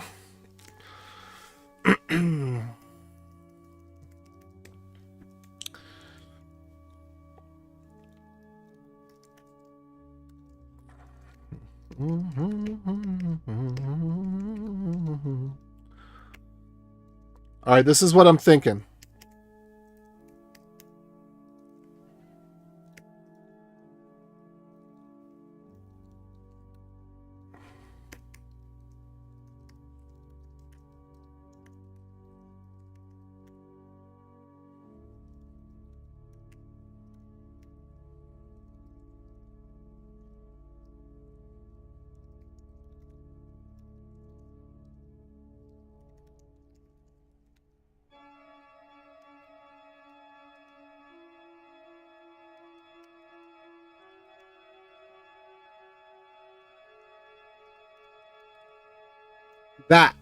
That's what I'm thinking this is.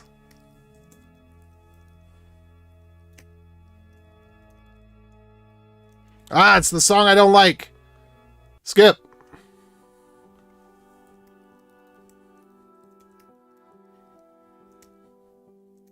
If only I knew how to play the guitar.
Okay.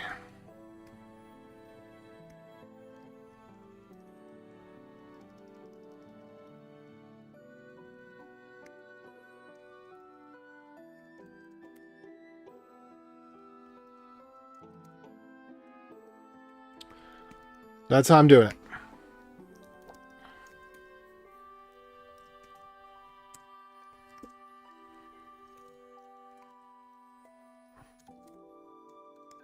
All right, so we're going to get rid of the basics.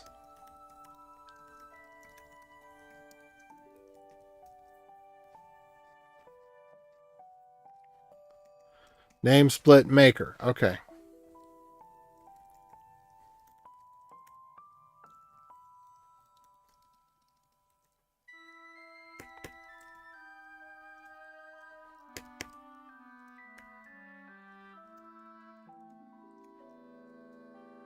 Is that it? Those are the only two instances?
Okay.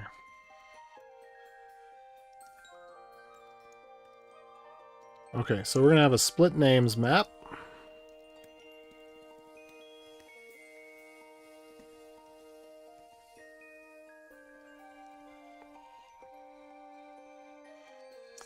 And I'm actually going to go into the other constants file.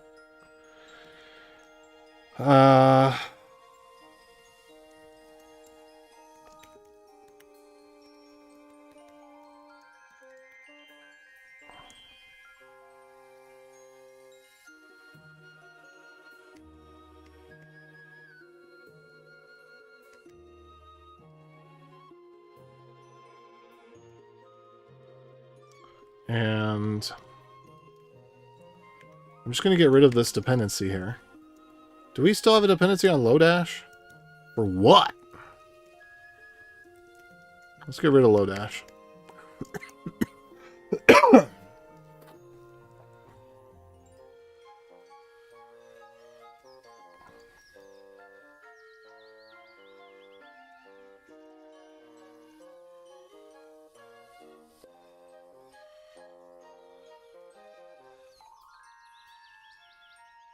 Okay.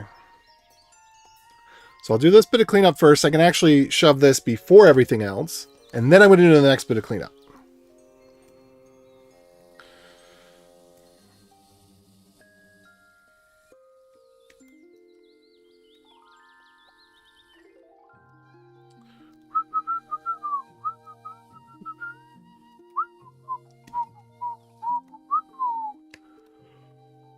Alright.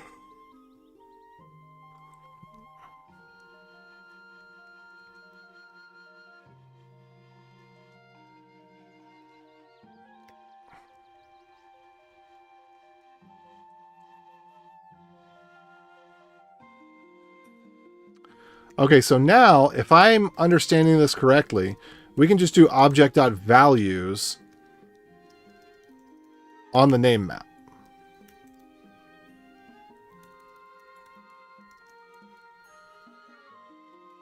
And then we don't have to do any of that.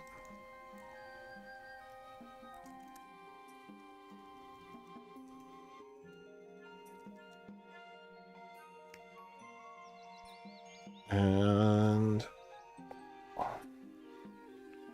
my guess is that these may be the ones that are listed above. Let's check and see.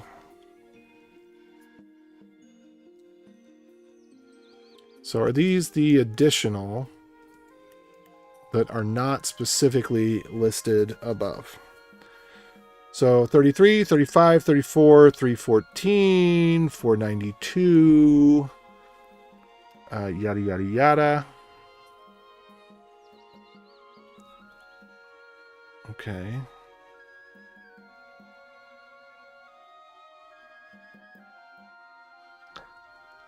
$492, $596, $597, $598, $599. Yeah. Okay.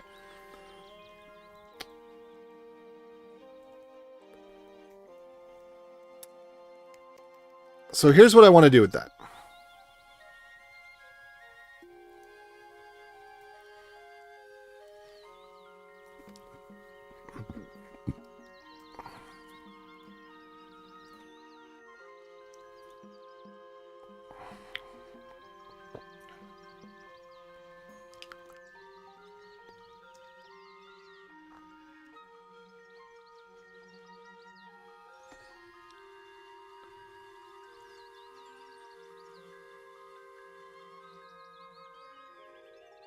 We're going to do a closure instead.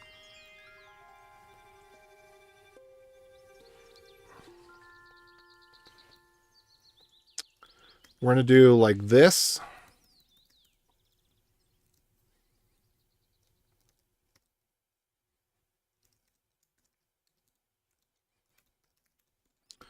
I'm going to make a name splitter.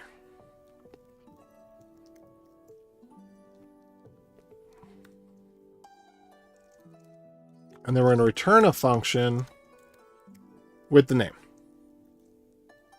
And this is going to work beautifully.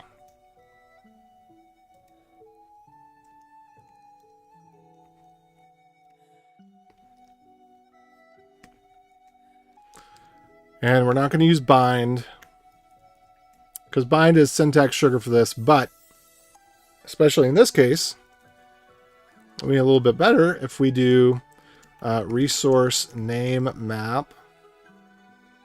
And I'm guessing this one is individual.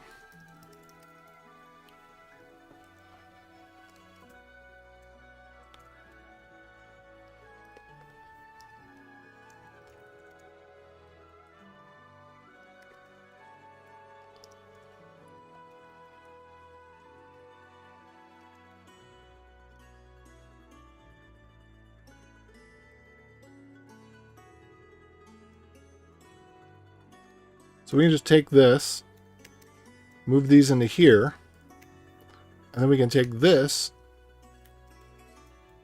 and move it into here. And now we don't use one of those weird functions that nobody actually knows how they work. So that's a win. 1, 2, 3, 4, 5. 1, 2, 3, 4, 5.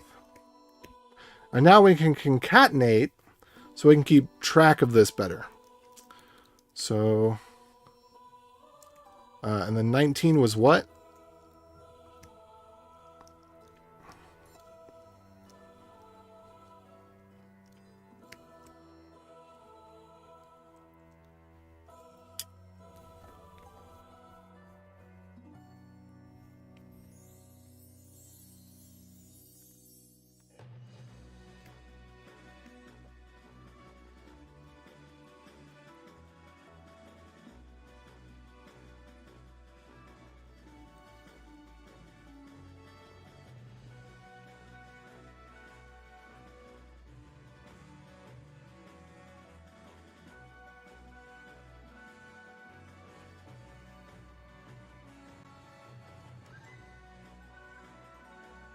We could also do name. I mean, we could do it this way. I'm kind of thinking about doing it this way, because I kind of like what this has to offer.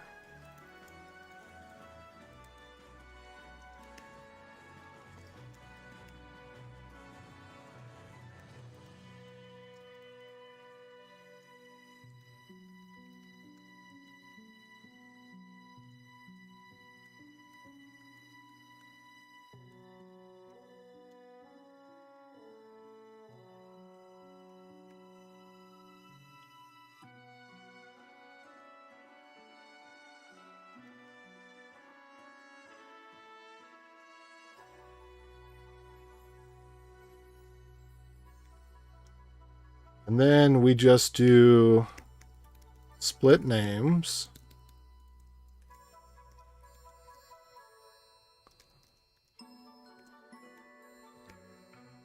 Like this.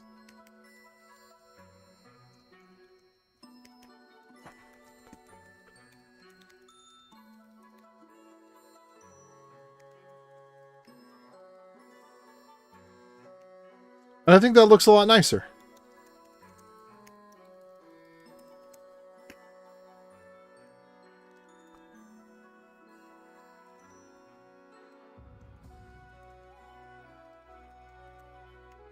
Okay, there we go. So,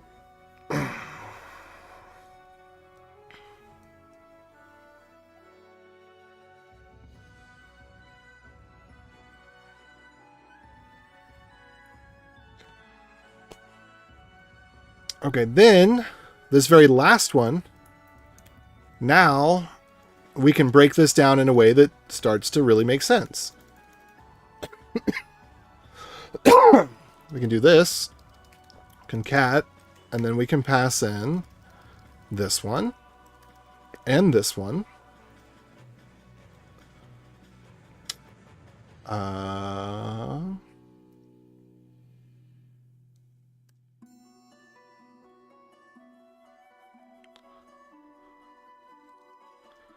this one.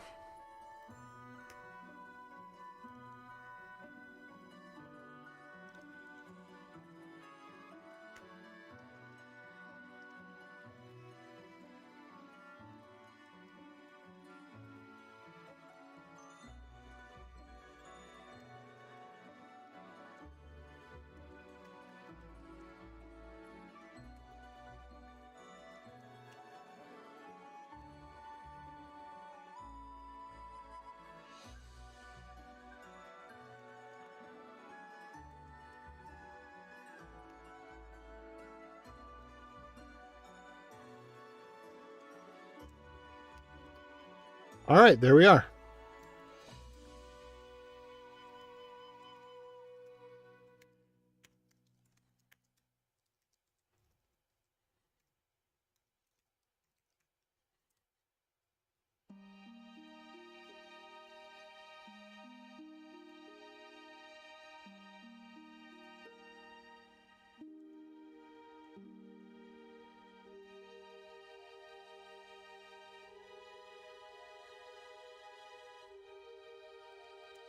Okay, so this, yeah.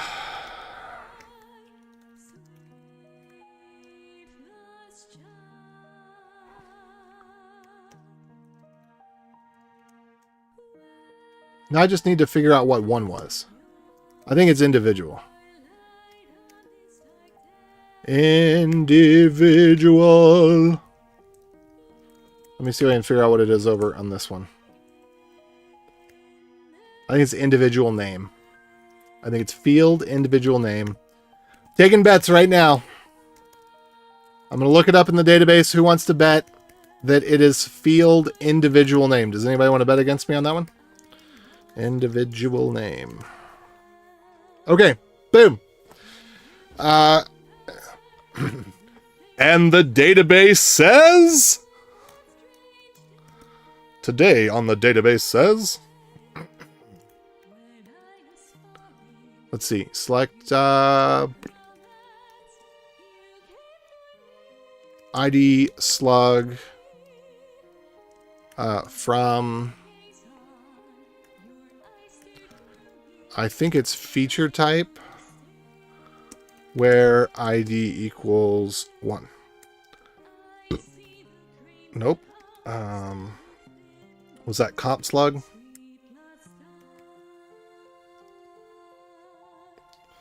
Okay, fine. How about describe feature type?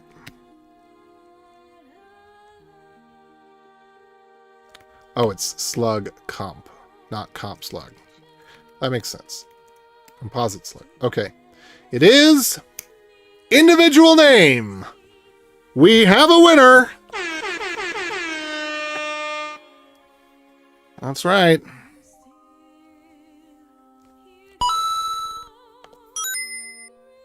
All right.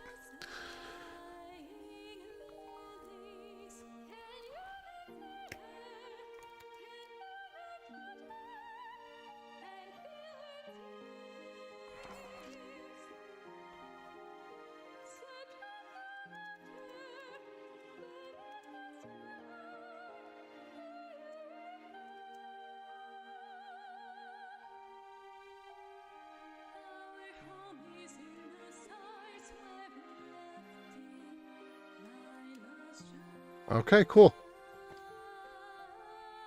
All right. So what was 19? What was that 19 one again? What was it at the one at 19 was council member name or something like that? It was 492. Boom.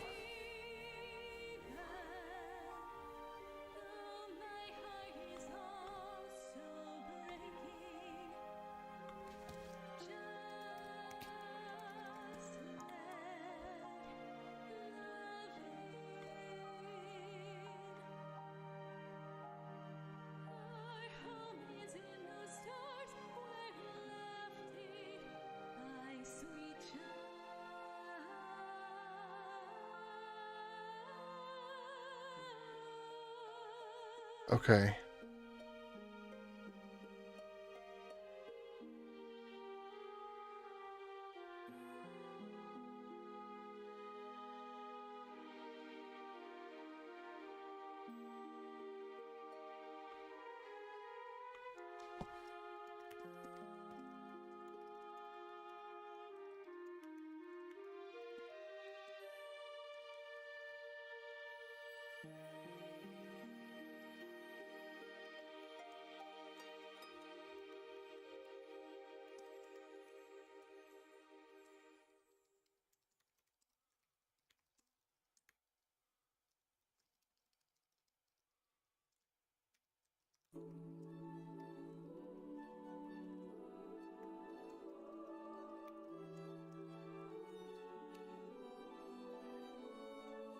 All right. So one of the problems here.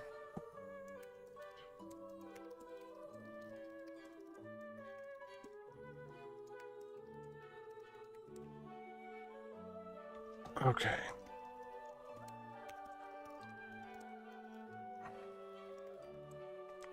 So I think one of my changes yesterday might have broken something.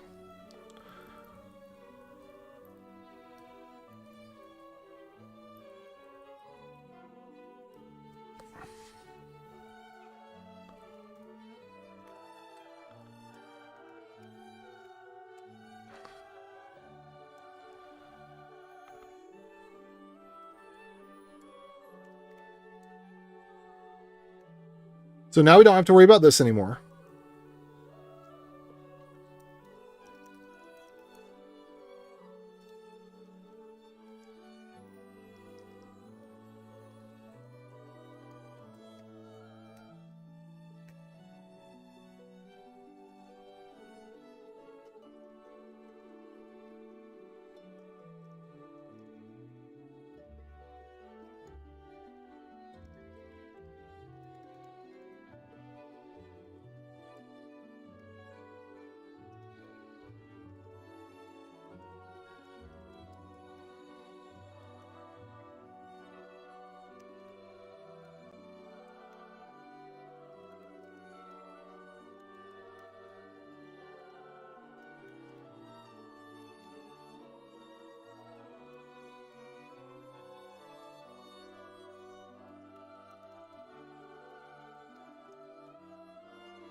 Okay, what was this? It's going to be feature type ID.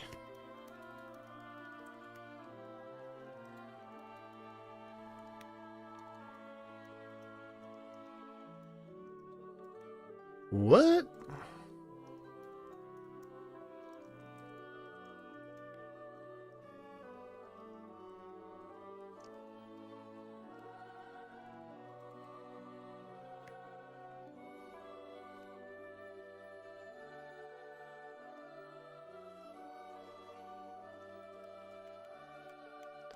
Okay, let me go check this again.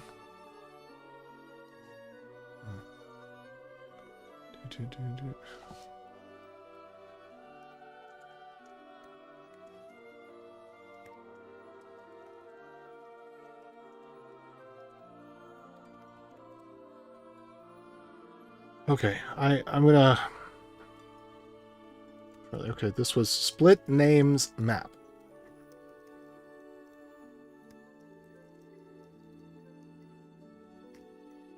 Name splitter map, split names map. Oreo, you can't just self-proclaim yourself as cool, even if it's true, which it is. That's not okay. That's not really what it is. Because there was a period of time in the 90s, and I am a child of the 90s.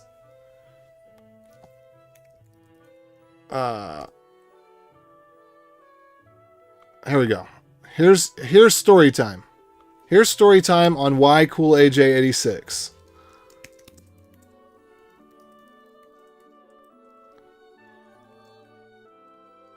Because before I was a curmudgeon-y old man, I was chill. And there was a period of time in the 90s when predominantly cool was like chill.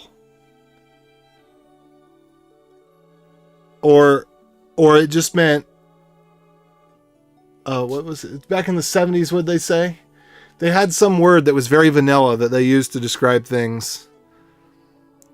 It was like saying that's kosher, kosher, you know. So there was that part, and then there was the part of the just cool, copacetic. You know, it's clean, it's neat.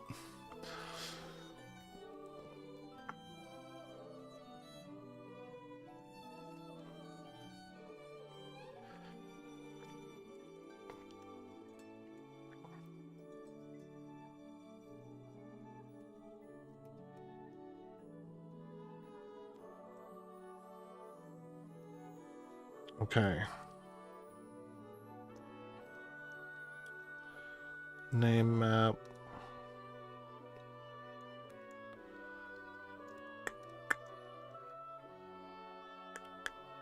What was I doing? All right, let me look back for name map again.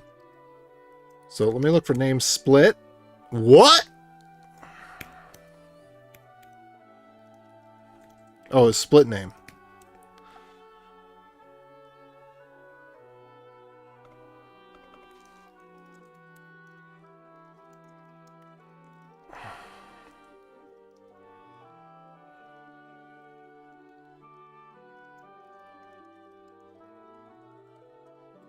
Name splitters map. I'm going with name splitters. Can't stop me now.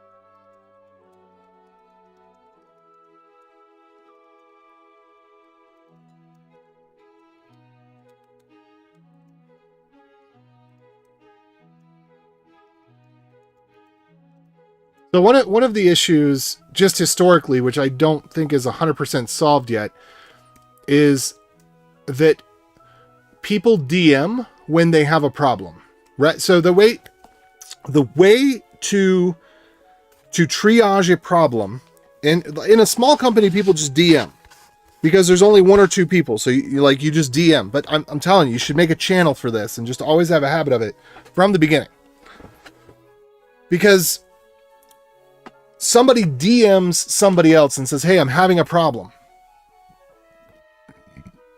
And then and then they go back and forth about what the problem and the resolution is, and then other people don't know what the problem and resolution is. But we need to know. We need to know what the problems are and what the resolutions are. Okay, name splitters map. Okay, and I was looking back at this because, okay. So this, what does this, let's go ahead and type this out. So at param string name at, whoops, at param array number IDs. And this would be, we're going to call it feature type IDs. So this is field type. Feature type means field type. And then what does this return?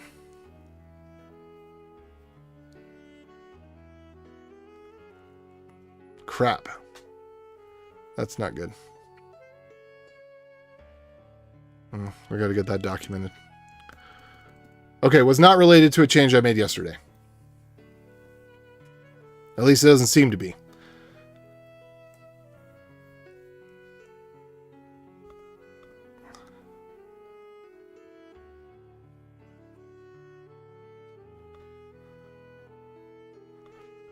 Okay. So we need to type def, whatever the heck this is, type def, field value, maybe, or feature value,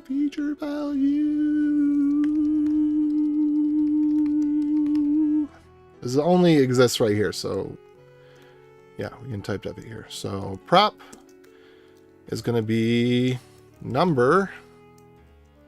Is it number or is it number or null?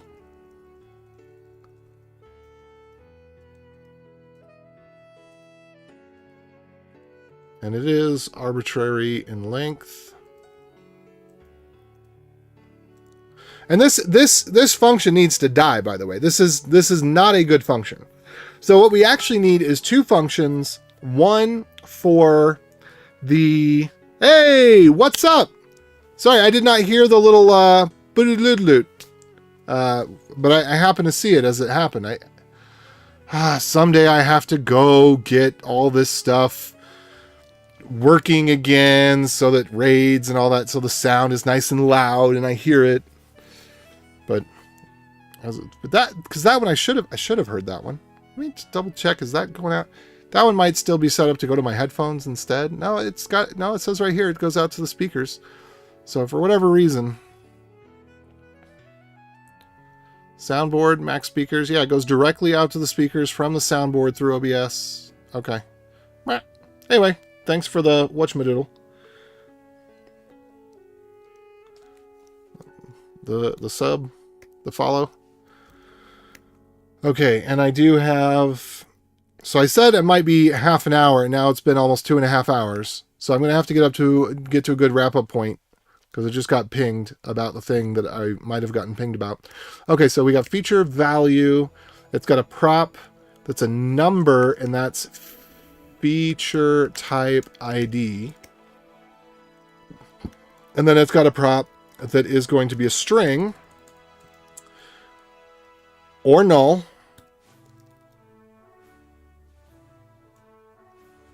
No, it's going to be a string. And that's value. It's going to be an array of feature values.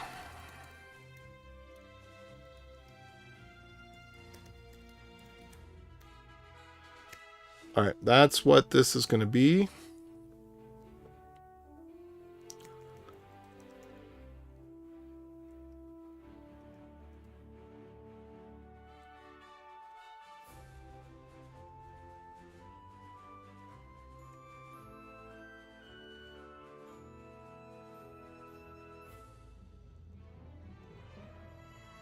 So the split length is guaranteed to be 1. It's guaranteed.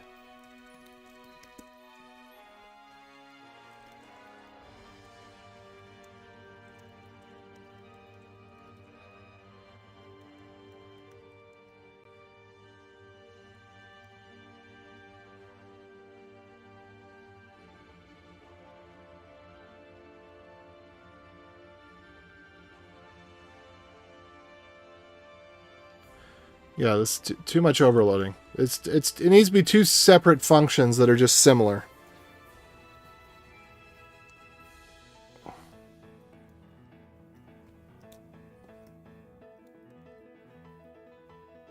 Yeah, that is my name.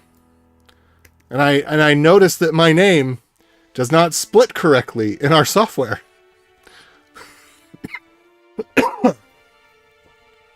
Alvin!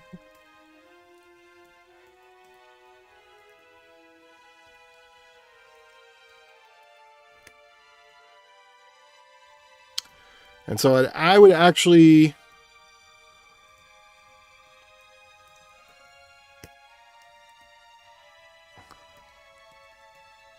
I would actually do this.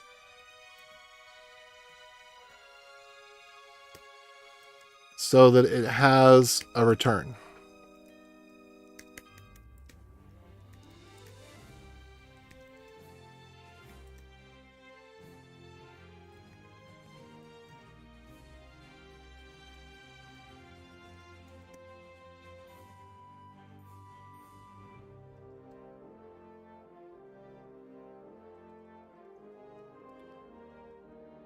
Okay, so now this is correct and it's typed correctly and it's happy.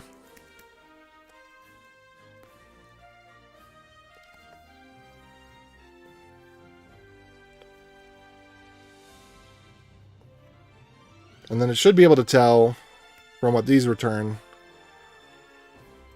what that's going to return. Okay, so now I can get back to that other place. All right, name, splitter, split name, and then feature value.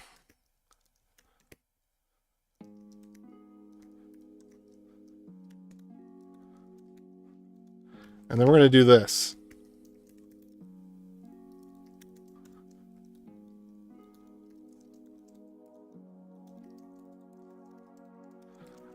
And the reason we're going to do this is because we're actually creating a new type.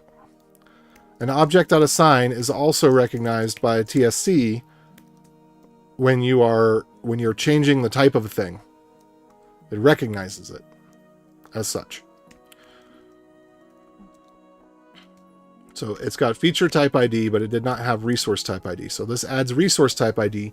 So now we actually have, so this is different because, well, I guess this is fine the way that it is. Okay, anyway. So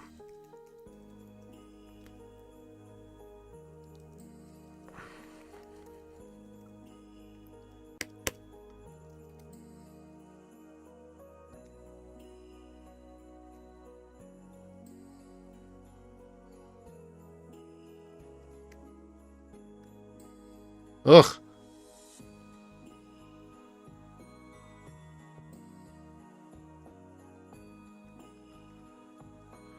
Okay, I'm not going to take that one out just yet. I'm going to try to keep these changes to a bit of a minimum.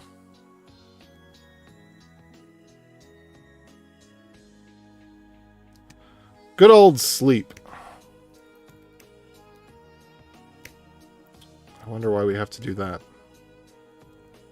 It's just inserting into the database. Why would it need to go that? Why would it need to do that slowly? Is there something else going on here? That's the only thing I see going on. Is it doing inserts into the database? Why would it need to sleep for a second for each of these? Is there some other trigger that's happening? There may be another trigger that's happening because, again, this is one of my gripes about ORMs is they start, you're like, well, it's just software in general. Stuff starts accumulated in places that it shouldn't be. And with the ORMs, with their before updates and after updates and all that stuff, people just start throwing the business logic in there. It's no bueno. Hey, Nala. Hey! Nala is the name of the lion. I mean, sorry. People probably... They probably slam you with that all the time. You probably hate it. It's probably like, oh my goodness. Because I used to go to high school. Can you believe that? And the first question every single girl I spoke with ever asked me ever. Oh, wow. You're tall. Do you play basketball?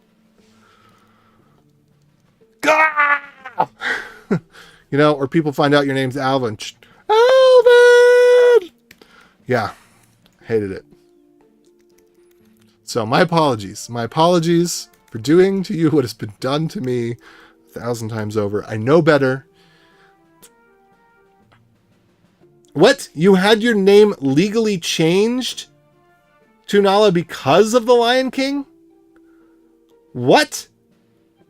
Meaning when you were 3 or yesterday? What are we talking about here?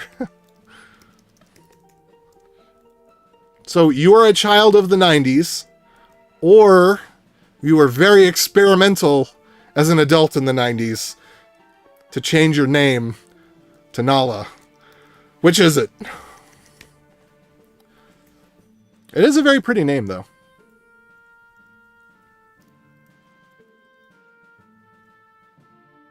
What? What? In 2019? What? You changed your name? What was your name before? What? How do you decide to change your name?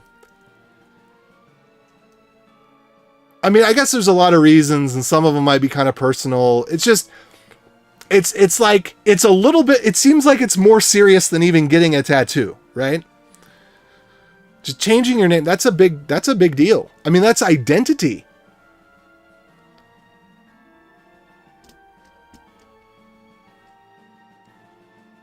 What? Your middle names are also from The Lion King. Interesting. Okay, well, I am sure that you have an interesting story. Tell as much as you wish to tell.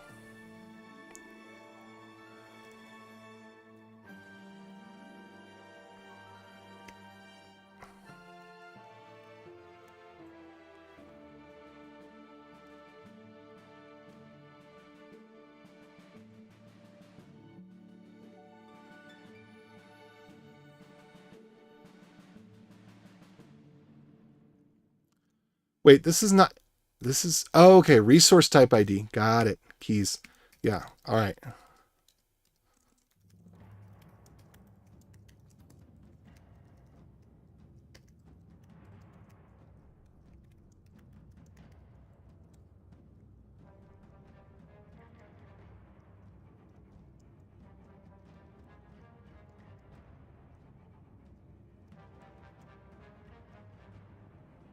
Okay, what did I break here? What did I do wrong?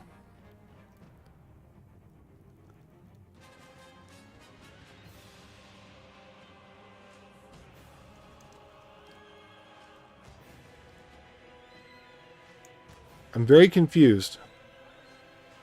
What did I do wrong here? Oh! Semicolon up above. Got it.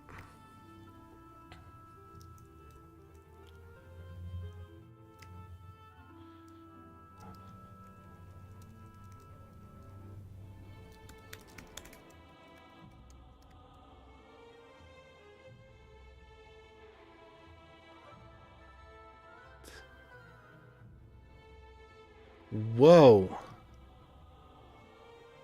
Nala, Kiara, Serafina, Peters. Huh. But why did you do it? I assumed that you had a name previously. Was it like a family thing? Like you didn't like your name because was there some family drama, or was it just you just felt like I'm a new person, this is the new me, I'm gonna do something crazy, I'm gonna change my name?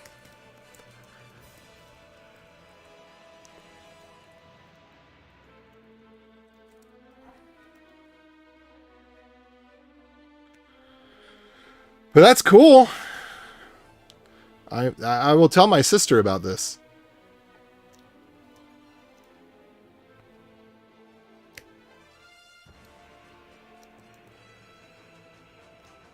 Okay, I'm very confused here.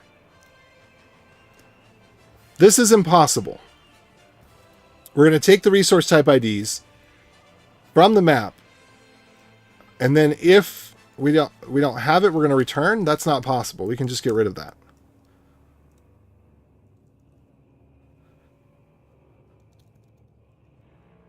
Bum, bum, bum, bum, bum, bum, bum, bum, bum, bum, bum.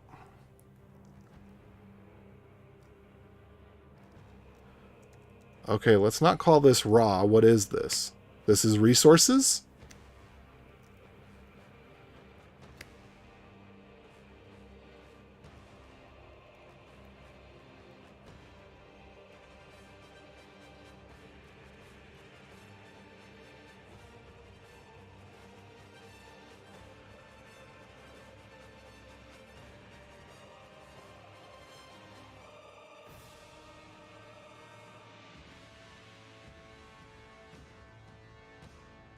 Okay.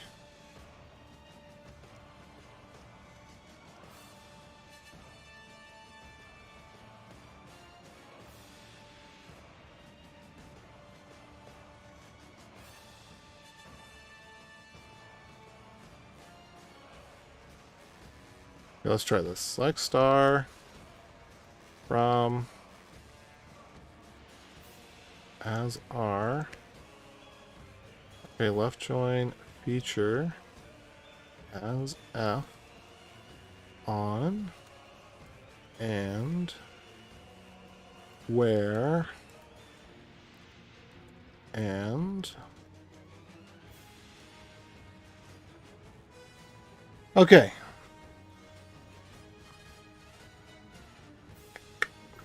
Let's see. Parents disown me because I'm gay, was trans, so I decided to change my name when I came out as trans to Carolina, thereby removing my parents' last name. Then I decided I really want to change my name to Nala because I really like The Lion King. It's my favorite movie, so I did, and there we are. $400 in name changes.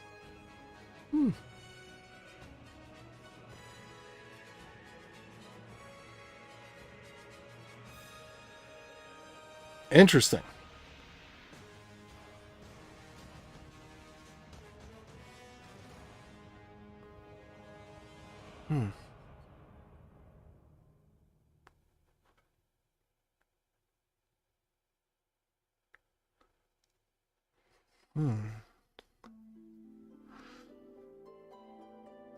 So, does this so I does this mean you were born birth certificate male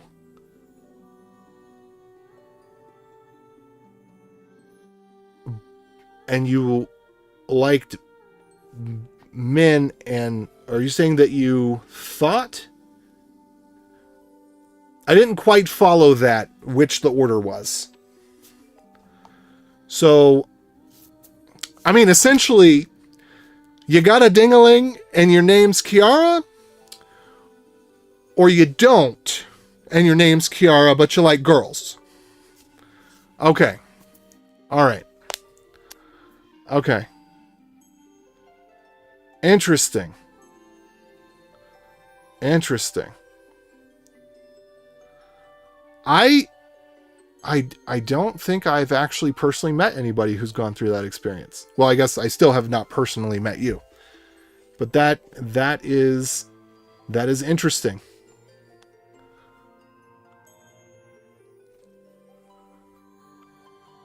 Birth certificate now says female.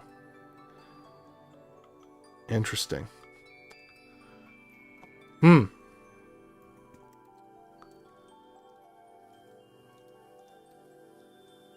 Well, you've got a cute name. Okay, so resource type ID. Where were we at? Let me get back to this here. Select all the fields of resource where the resource matches the given resource ID and the feature type. Is this feature or feature type? Okay, no, this is a resource. Canadian. In Canada, you can change your gender on literally anything. Okay.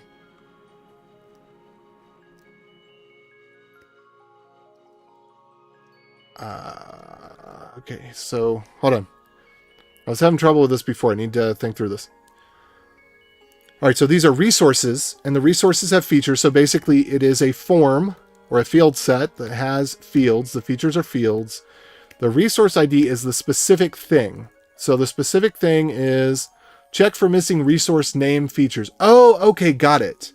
All right, so this is, I should have read that first. Resource name cleanup, got it. Corresponding.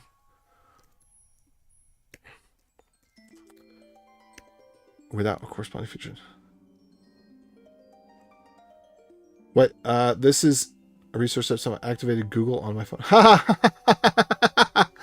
No, this is a resource type. No, this is a resource type. Activated Google. I don't even, so that's happened at church before where somebody said something and somebody else's phone goes off. Not in a while, but it used to happen every once in a while. I think that generally the phones have gotten a lot better at this.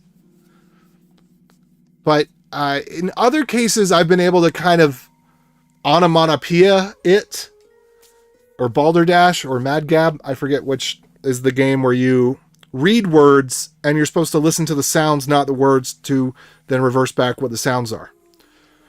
So anyway. Yeah. All right, so this is checking for missing resource name features. Okay, somebody translate this for me. Monkey translate this. Check for missing resource name features. Check for resources missing a name feature.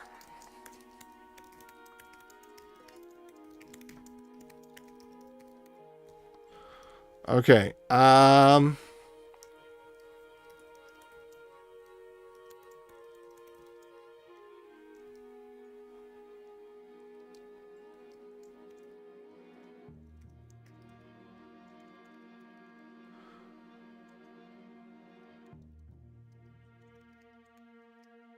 Ensure named resources have names.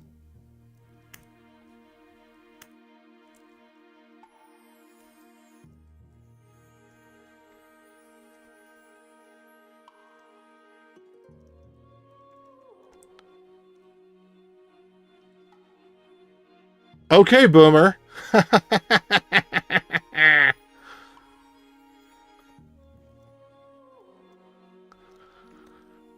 All right. I think I'm post-Boomer. All right. For each resource type IDs, checking resource type. Okay. What did we do here?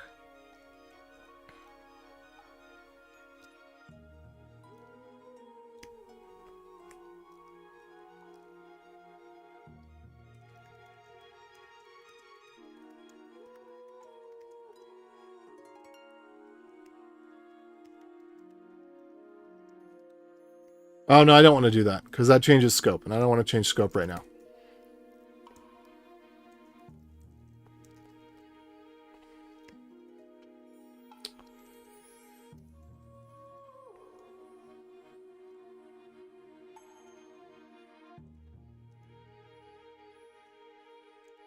All right, so we're going over all of the different resource types that have names. So for each of the resource types that has names,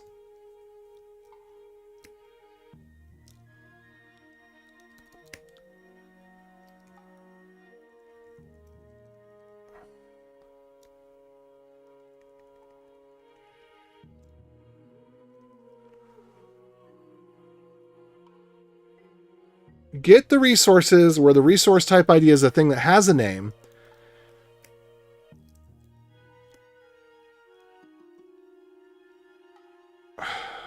Gosh, this, okay. Why is this so hard to understand? Why is this so hard to understand? Maybe I named that thing wrong. I'm trying to understand what this is doing. Okay. Get all of the properties of the resource from all of the resources where the resource has left join,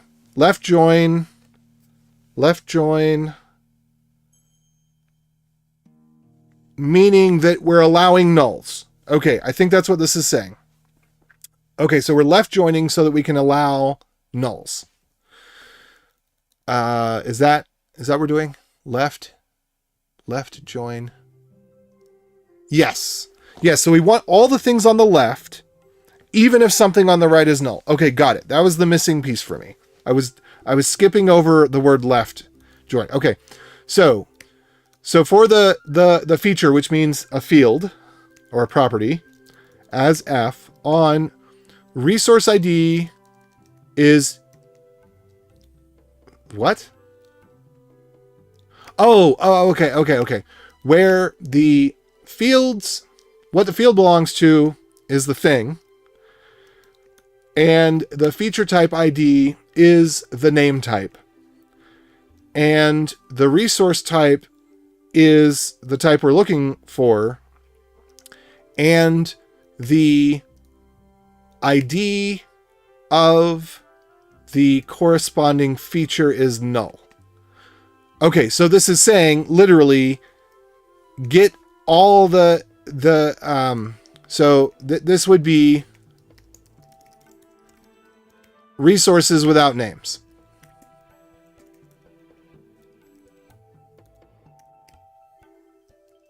It seems like there could be more than one of these.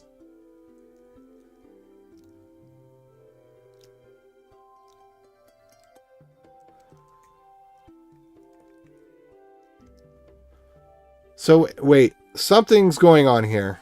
Something.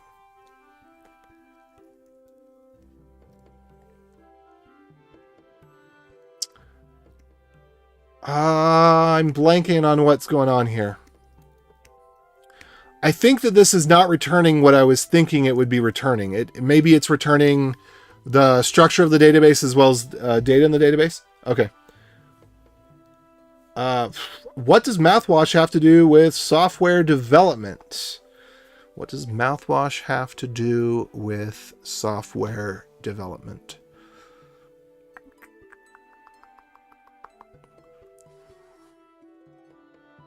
I don't know.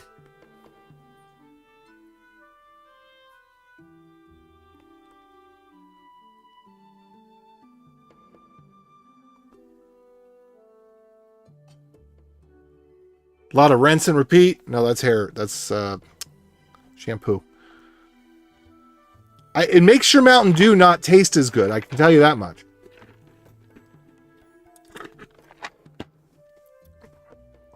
Okay.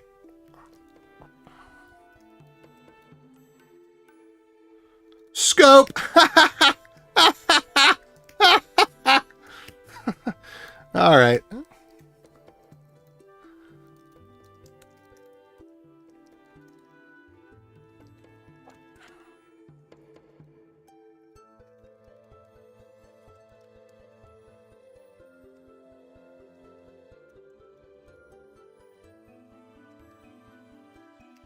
Okay, I see what's going on here.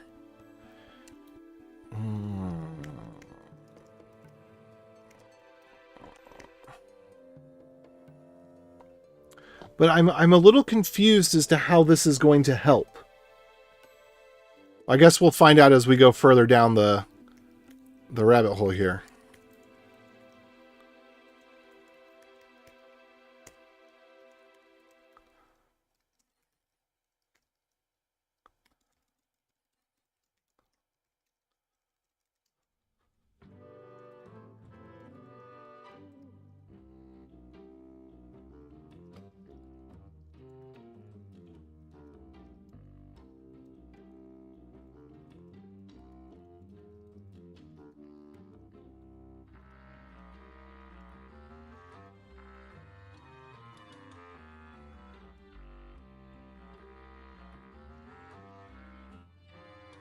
Okay.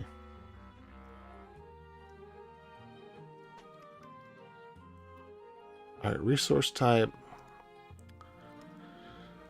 Missing resources. This is going to be resources without names.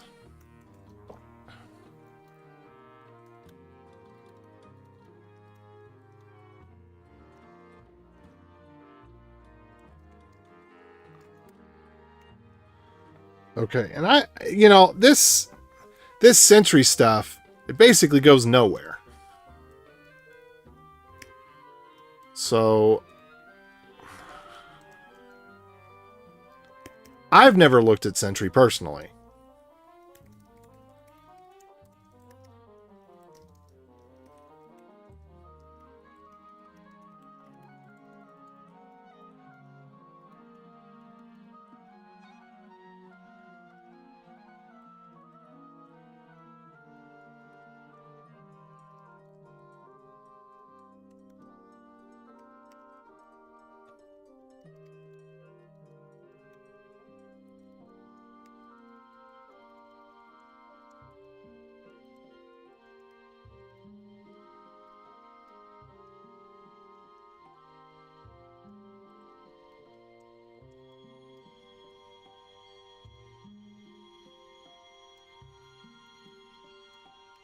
All right. So we can drop that one.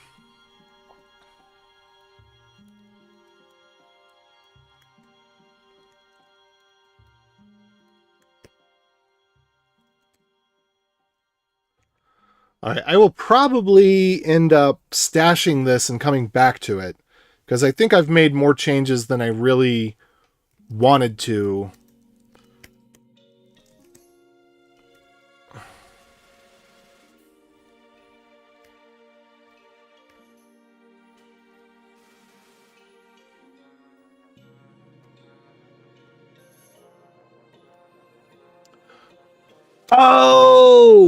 Oh, I know what it's doing. I know what it's doing now. Okay, so we have, this is one of the things that's denormalized, is that an object can have a name unto itself.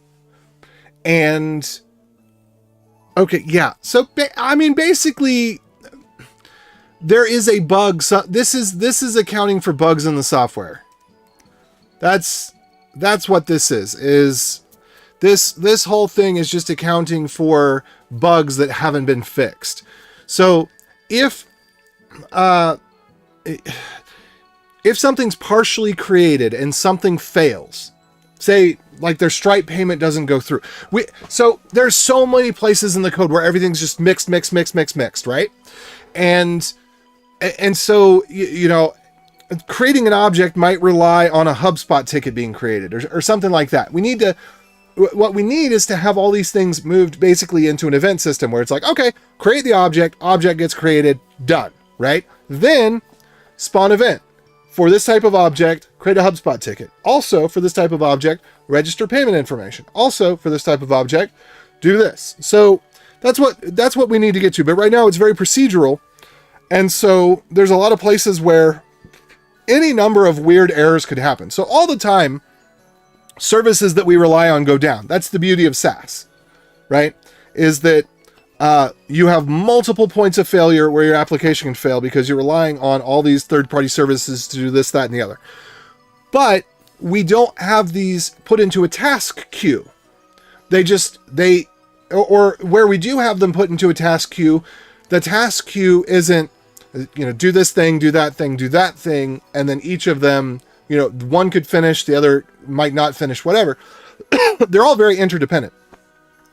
So it's possible for an object to be partially created and its name to not get registered as form field data. Because the object has a name unto itself, and then that name gets split into form field components so that it can be used in filling out forms. And what's happening here is we're looking for places where an object had its name set, but this, I mean, basically, this should never ever happen. I'm going to go look in production and see if I can figure out if this is happening. I'm going to go look at production logs real quick. So journal control, we're going to do U for unit, and I'm going to do since, I don't know, the beginning of time. I'm going to go back as far as I can. I'm going to say 2020 01 01.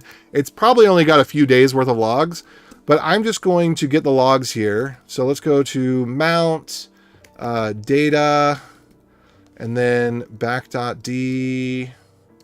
We're just going to do log.txt.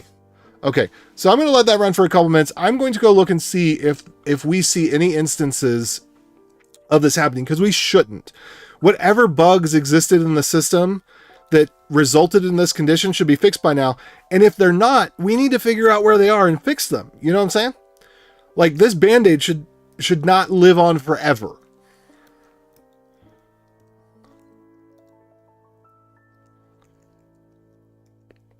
Okay, it's so weird to me. Oh.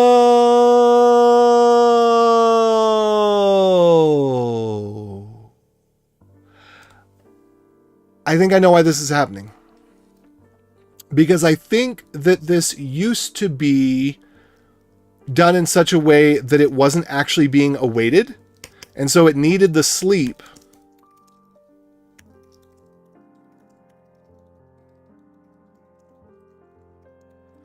Okay. But we don't need the sleep anymore.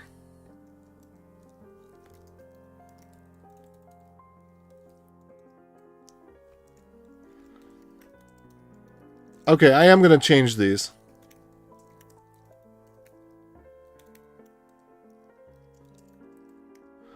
We don't need the sleep anymore because now we actually do the await.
I'm a little confused about this one.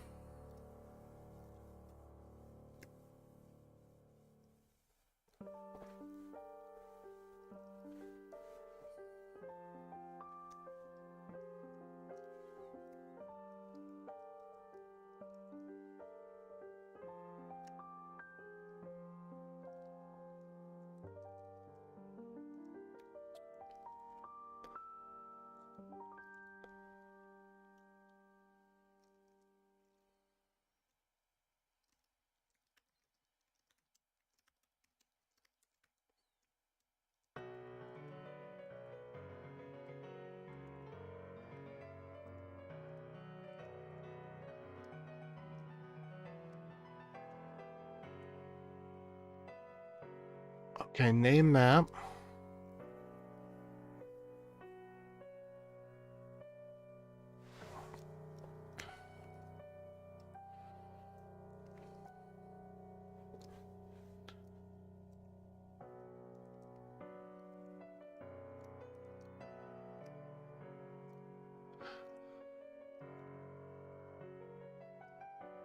Got it. Okay, got it. Got it.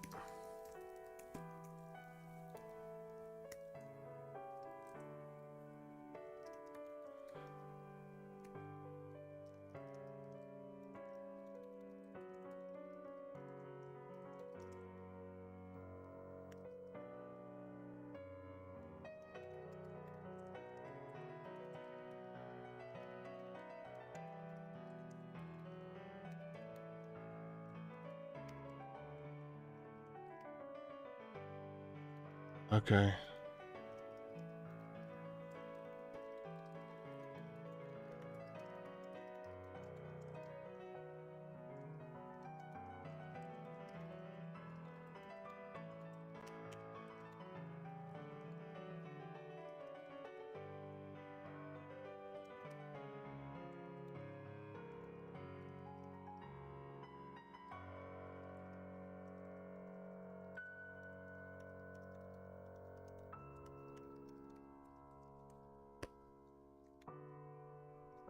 Okay.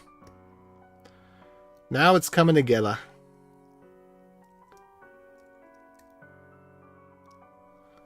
doesn't like my blocks are nested too deeply. What do I do about it? I could get rid of all that try.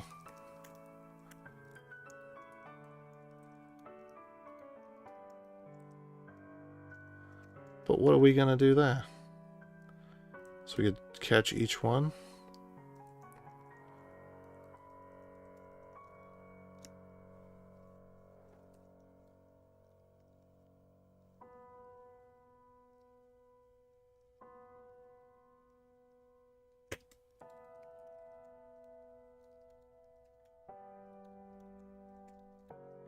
Okay.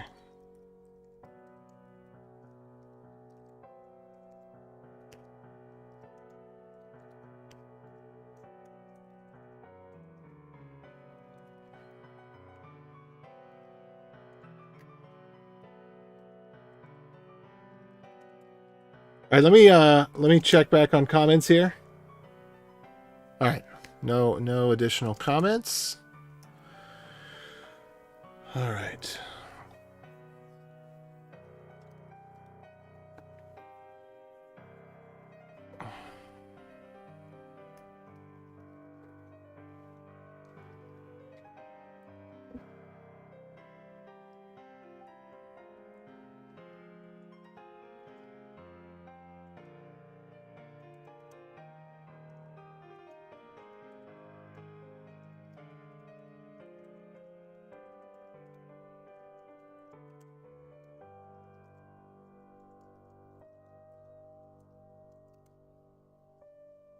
Okay.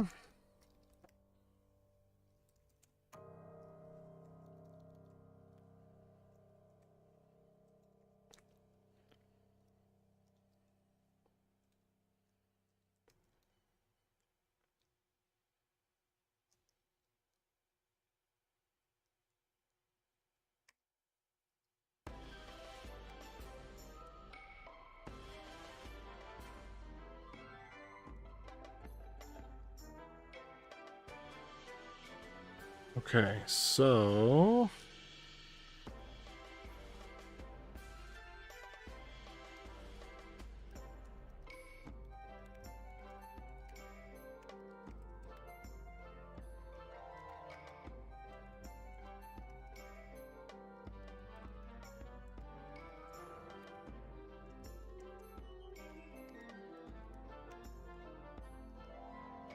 or maybe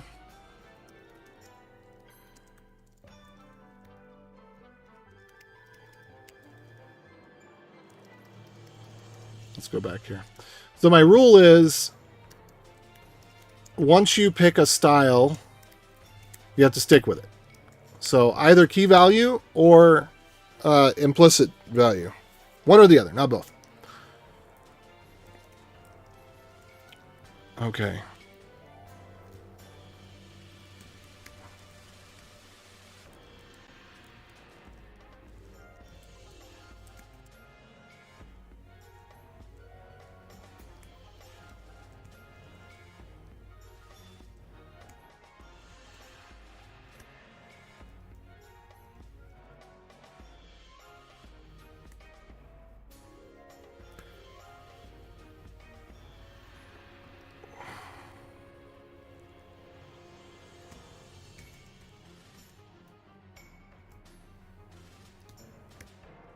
Okay, so now I think this makes sense.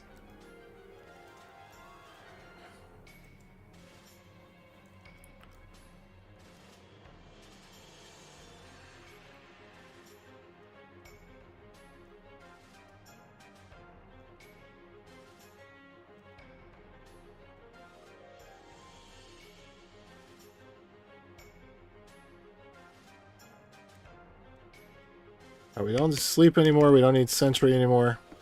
Okay, I'm not sure whether I'm going to keep this or not. Because I don't think I will. I think I did too much here. I want to keep this work. I feel like this is good cleanup. I think this is a lot easier to reason about.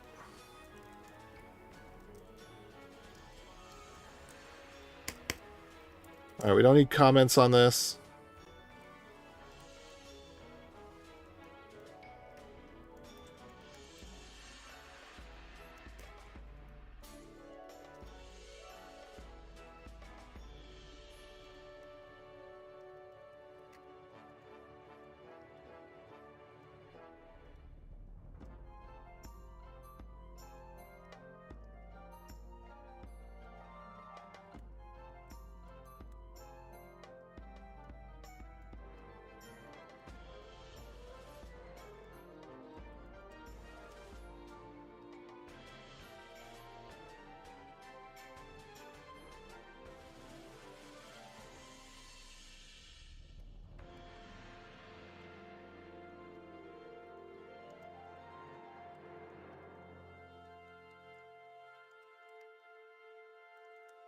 There we go.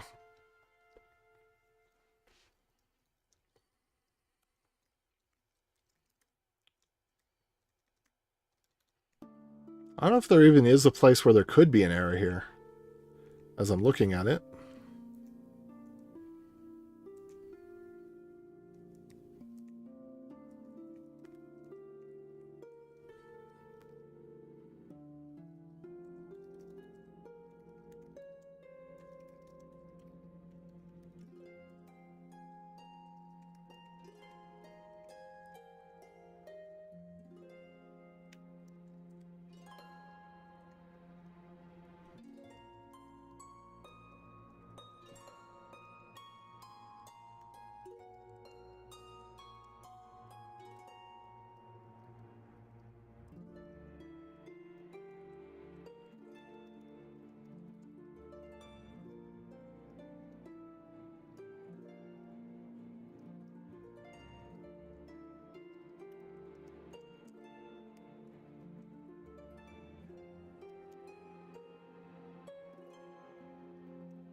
Okay, this thing completed.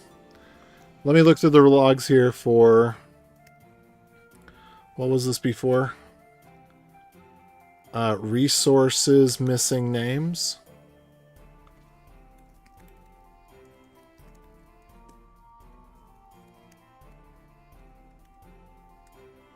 None. So I may that may have been the wrong. I think the logs only last for about 3 days, and it's kind of a downtime right now.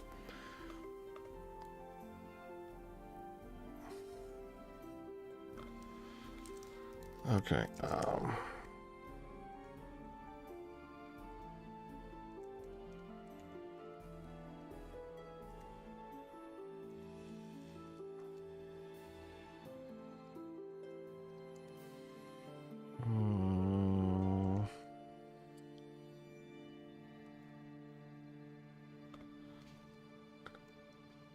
Though this may be our final fateful night, against endless hordes of relentless mist-born evil blight. Let's see here. All right, so we're just about done with this, and then I will commit this, and then I've got another thing to do. And then I'll come back to it. Oh, I'm so excited for this. This is such good changes.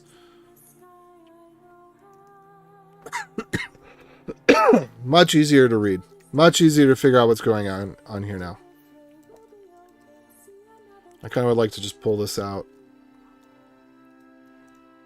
into... Yeah, while we're doing this, let's go ahead and do it. See, when you think you need a comment, what you need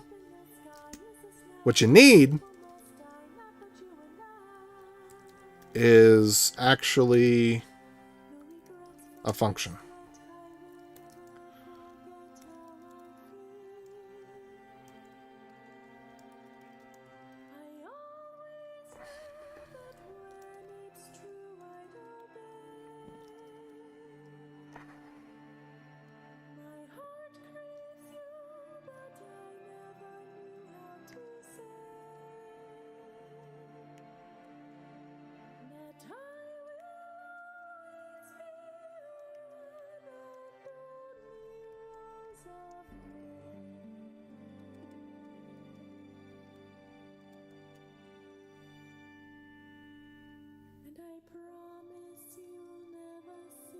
Alrighty. Boop. loss of me.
Okay. So, I mean, hopefully this is dead code. Hopefully I'm just refactoring dead code, and now I just understand a problem that used to be that isn't anymore. That's, fingers crossed, best case scenario, that's what's going on here. Is that I just wasted 2 hours on this one file, understanding what it does, and it's just dead code. That would be magnificent.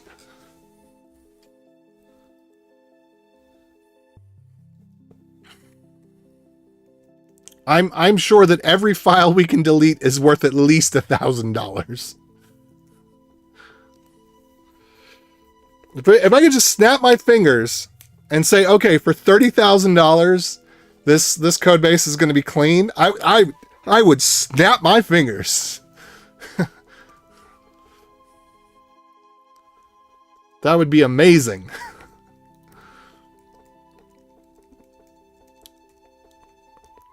Okay, so let's figure out where this is even used.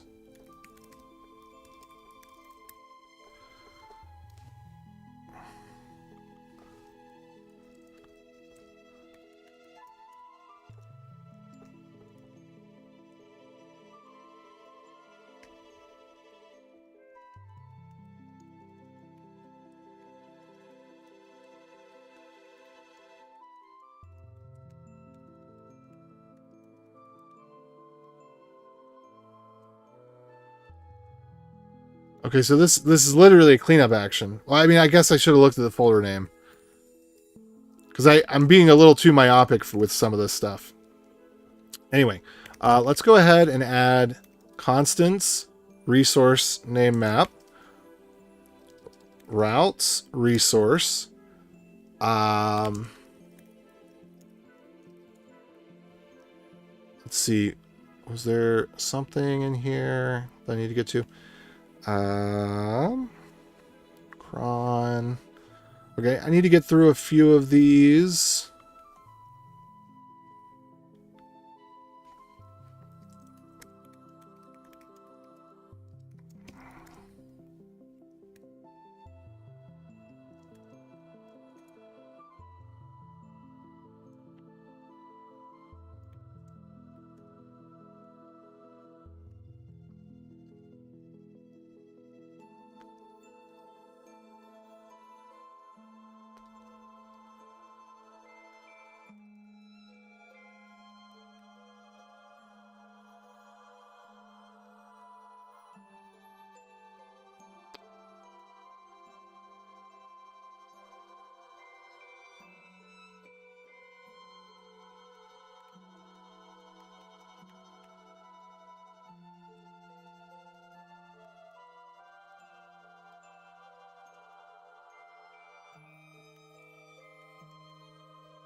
Where's this defined? That's what I need to figure out right now.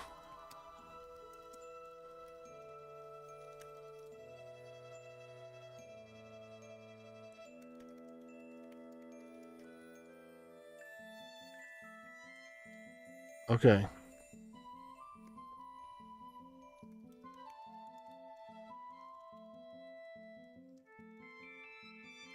Oh, never mind. Never mind. I'm going the wrong way. I'm going the wrong direction. Okay. So the whole thing here was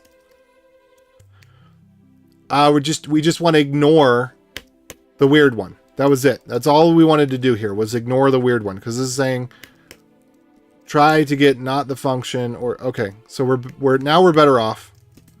Okay, this one is extremely straightforward. Nothing strange to do there.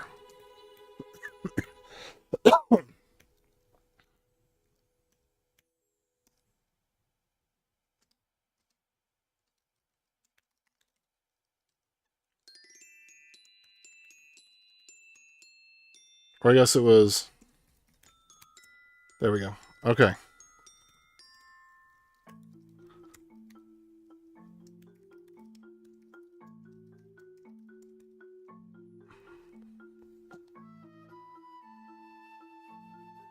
Okay.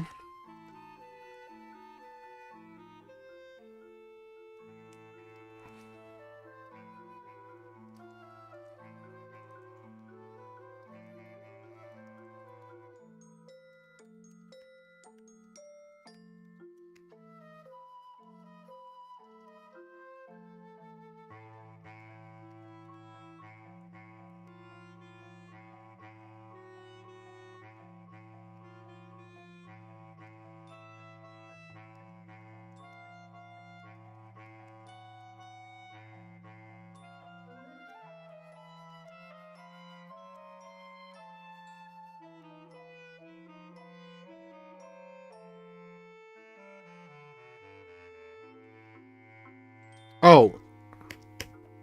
Okay, again, this one is just saying ignore if it's a function. Wait, what does it want it for?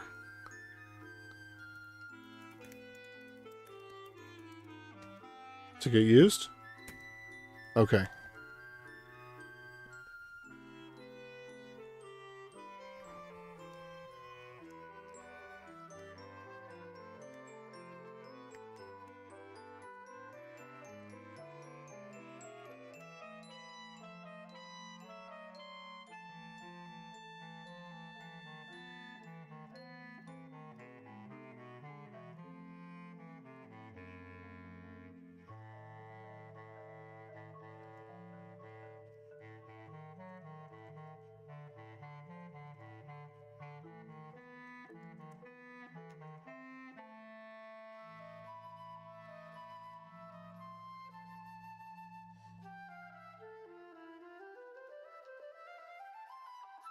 Or that seemed kind of weird.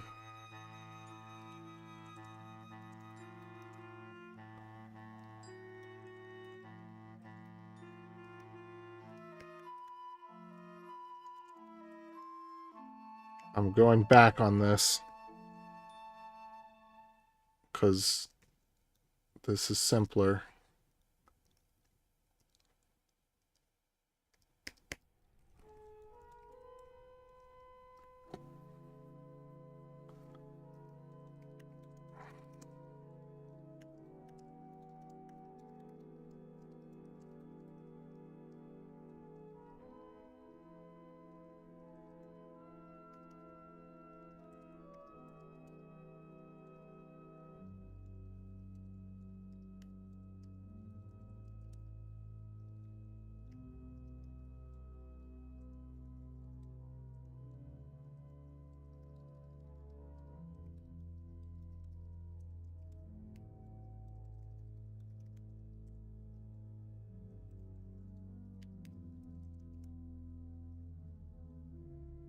Okay, what's going on? Why is this griping?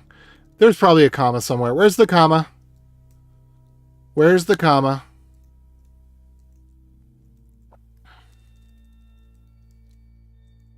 Whenever I have this problem, it's always the comma. Oh no, this case it's a...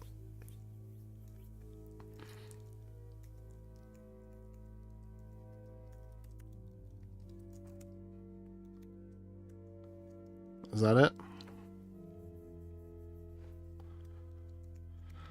Okay.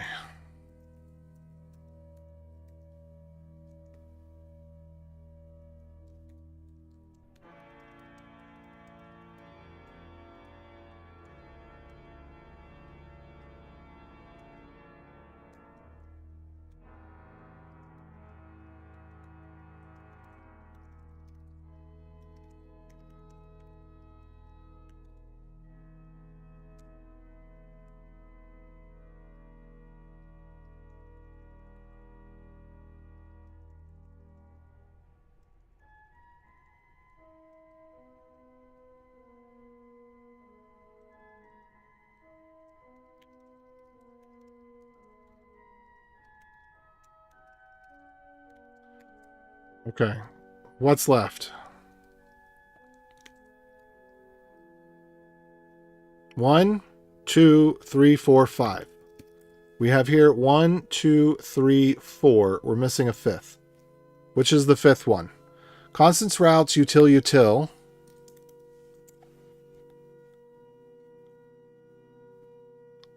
Util, util, util, util. Okay, so outside form, did we do that one?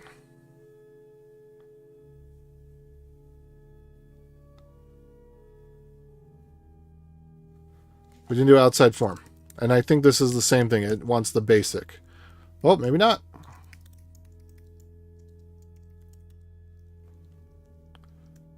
Oh, name derived features, no change. No change.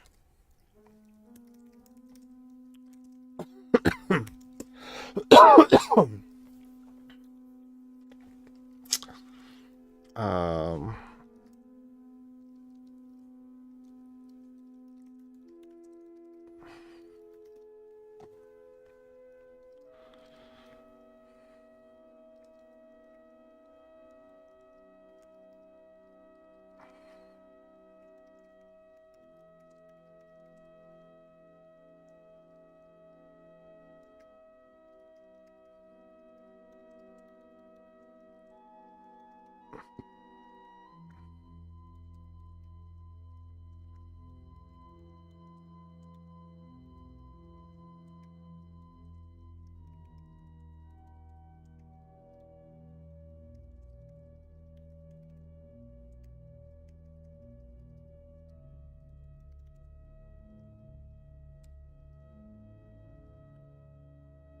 all right. It seems like simplify would be redundant. If I'm refactoring it for a reason, right?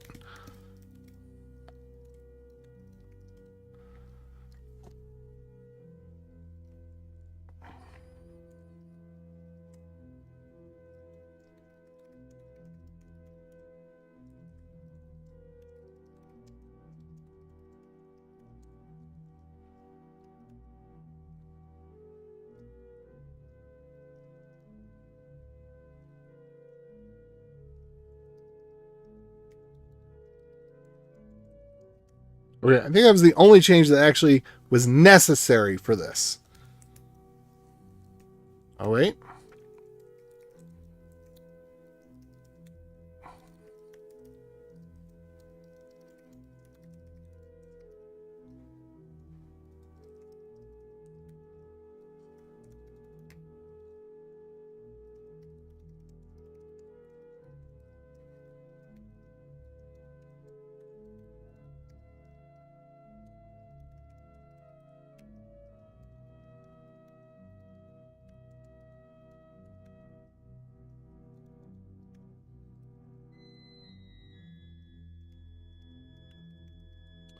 All right, this is where...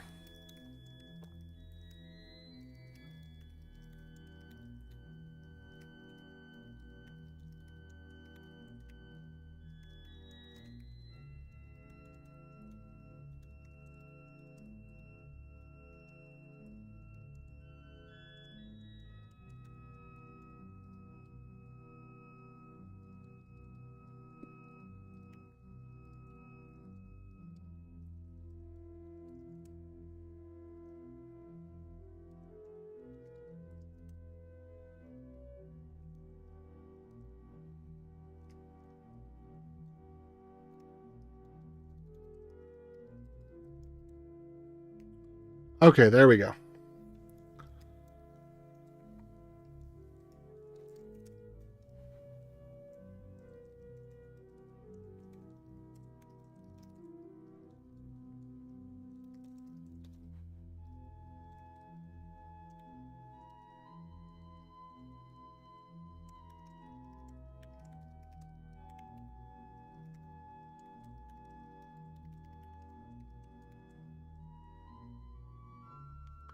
Okay, so there, we just need that ID. And then here, we just need that object map. Okay, cool. That's what we need to do for this.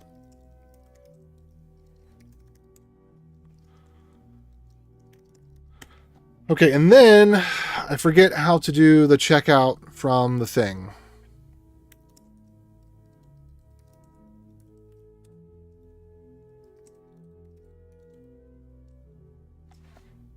Okay.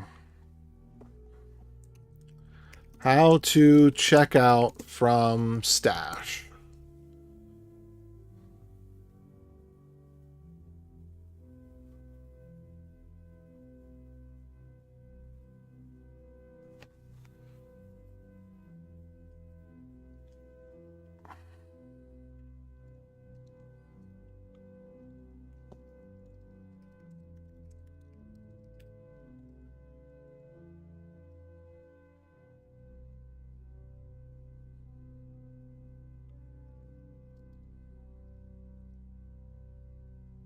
I knew how to do this. Okay. Get restore from stash.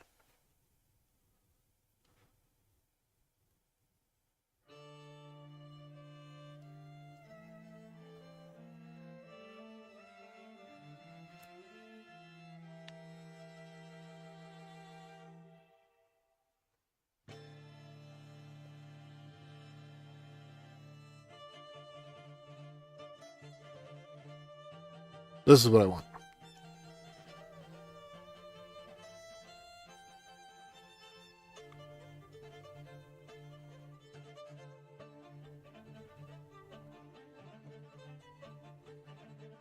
Who were you, Denver Coder 9? What did you see?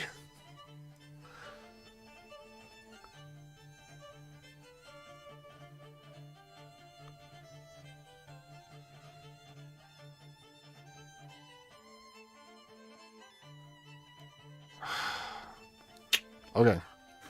Let's try this. Get stash list. Get restore.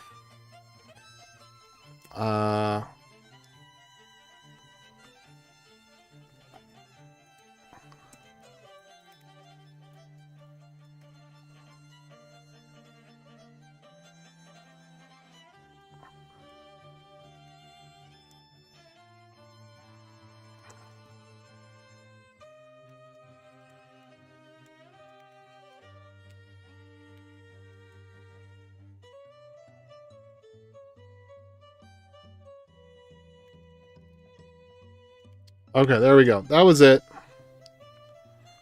That was intuitive enough. I don't know why I had a problem with that.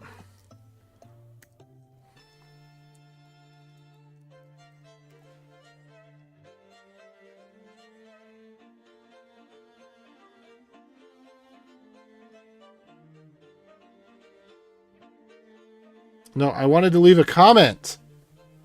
What?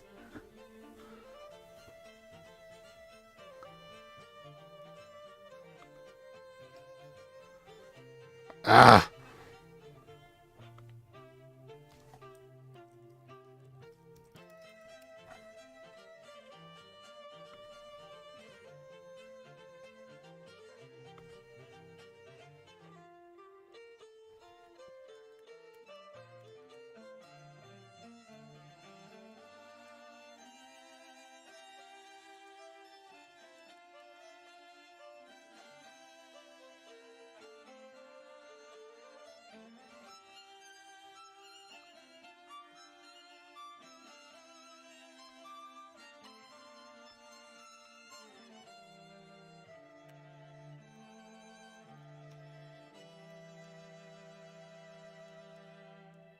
I could have sworn I had a get cheat sheet.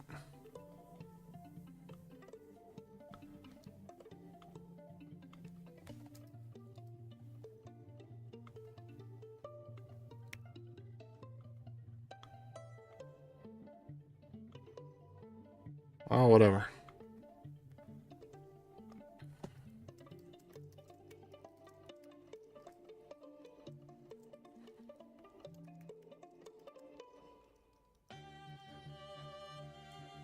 Stuff I do regularly, but not regularly enough to remember by hand.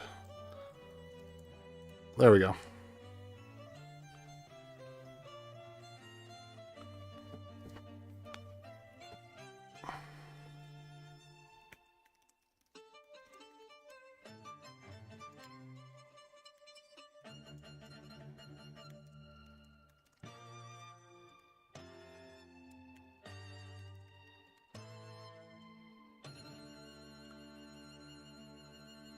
Yeah.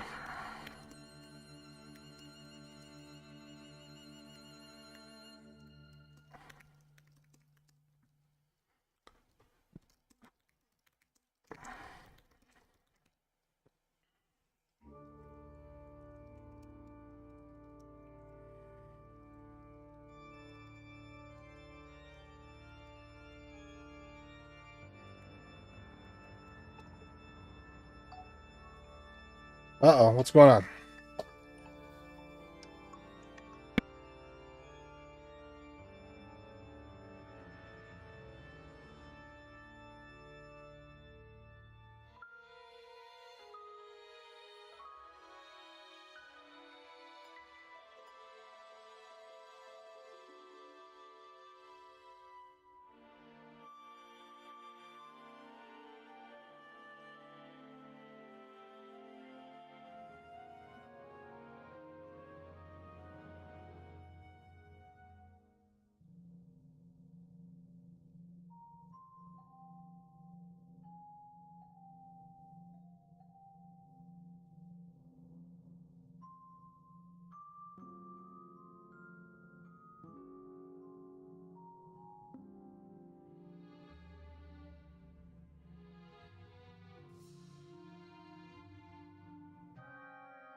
Okay.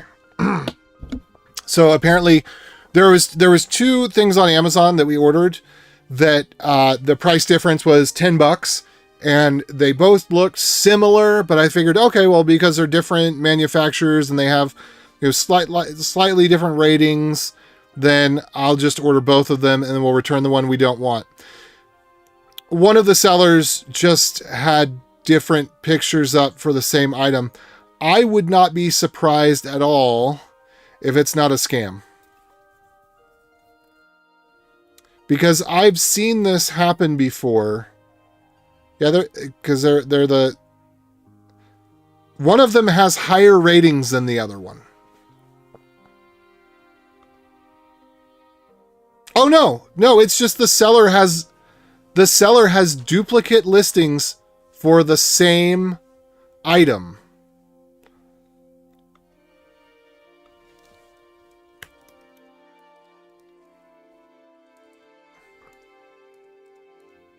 Is that what's going on here? It may be the seller has duplicate listings for the same item. Or it may be that the lining is different on one of these. Oh, okay. Actually, hold on. 2 more minutes. Let me call back my wife here and let her know what's going on.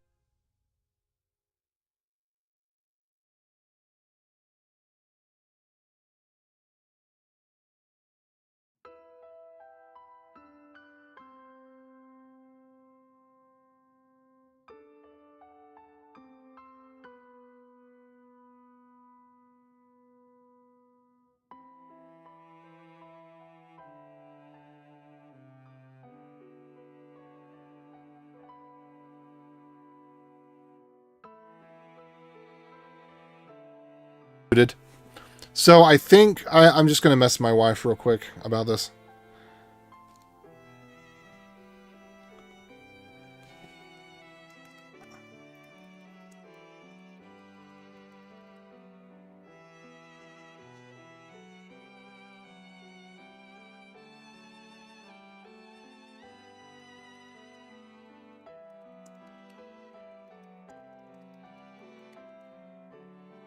Oh, oops. Hold on.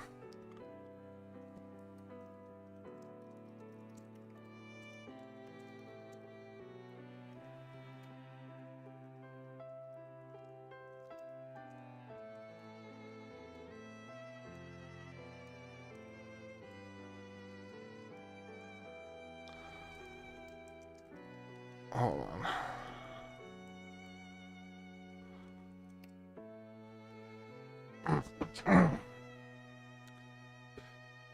Okay, was I guess so.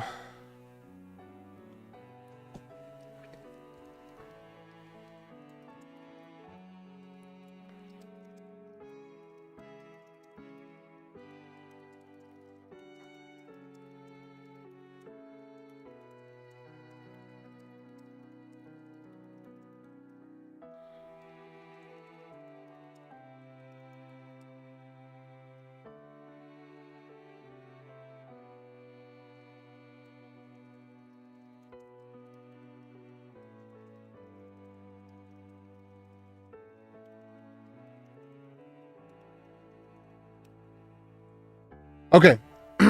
That mystery solved. What was I going to do? Rewrite of the resource.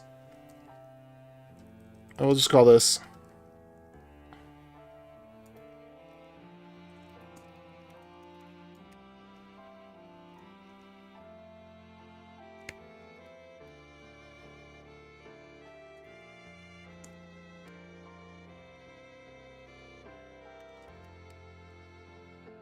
All right, that was it. Okay, so we're not getting through all of this today. Well, we still could, because that was a pretty challenging bit to work through, and the next two pieces are much simpler. So getting through, was this it? No, yeah, getting through this. I guess it was more time consuming than I had expected.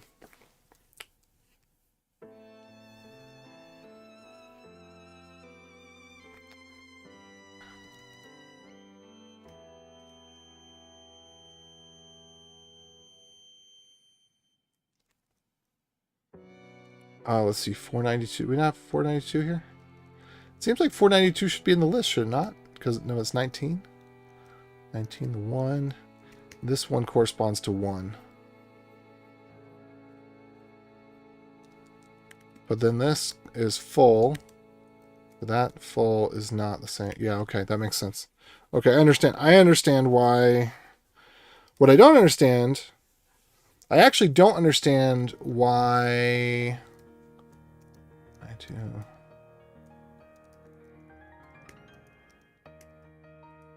Hold on. So that one, the full one is going to be 1. 19 is going to be 492. Okay, so both of these should have duplicate. Ah, okay. This thing here, hold on.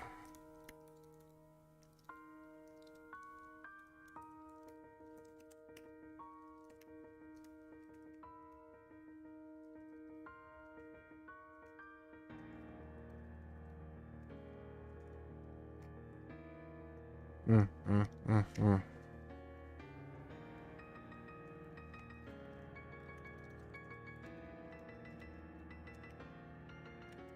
We could do this.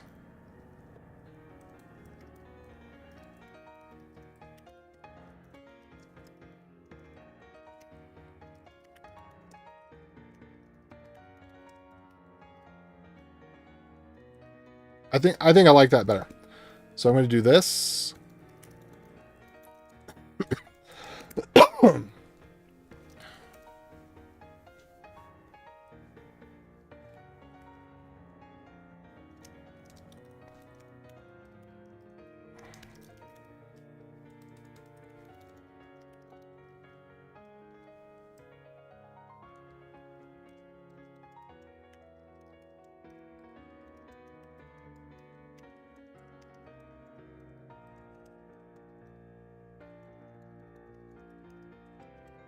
Okay, there we go.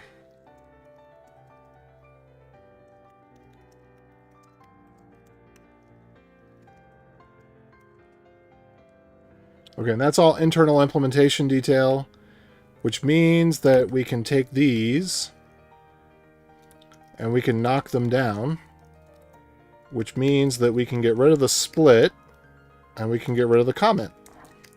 Excellent. Okay, good place to stop for now.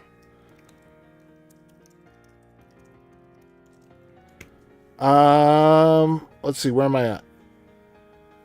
Good place to stop with the whatchamadoodle. This is ref name map. Nope, that's not the one I wanted. I wanted from here. Yes.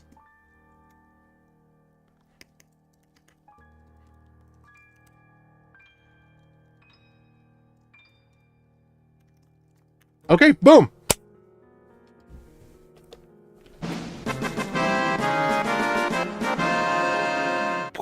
Battle complete. For this part, at least.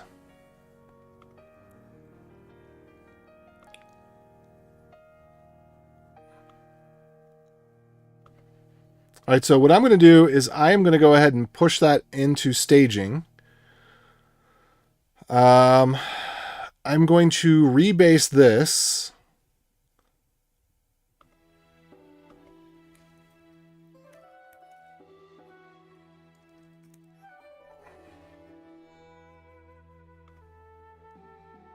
Oh, whoops. No. No.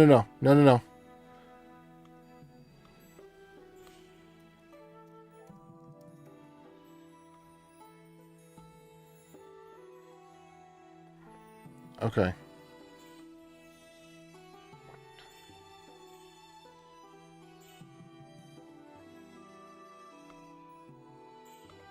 So there was a different ref one that I wanted to do. Is it ref constants? What am I on? Ref DB IDs. Okay, so ref constants. Yes, that was what I wanted to switch this to. And the other one, okay, good.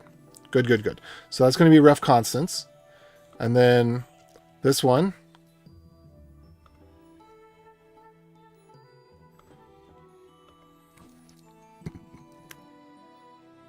Okay, yeah, that's based off of that. We're all good.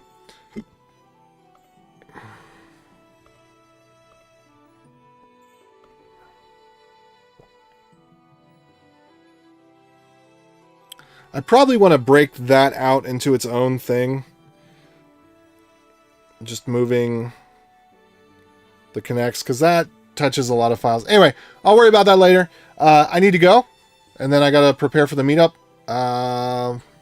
Thanks for tuning in, and catch you later. Adios.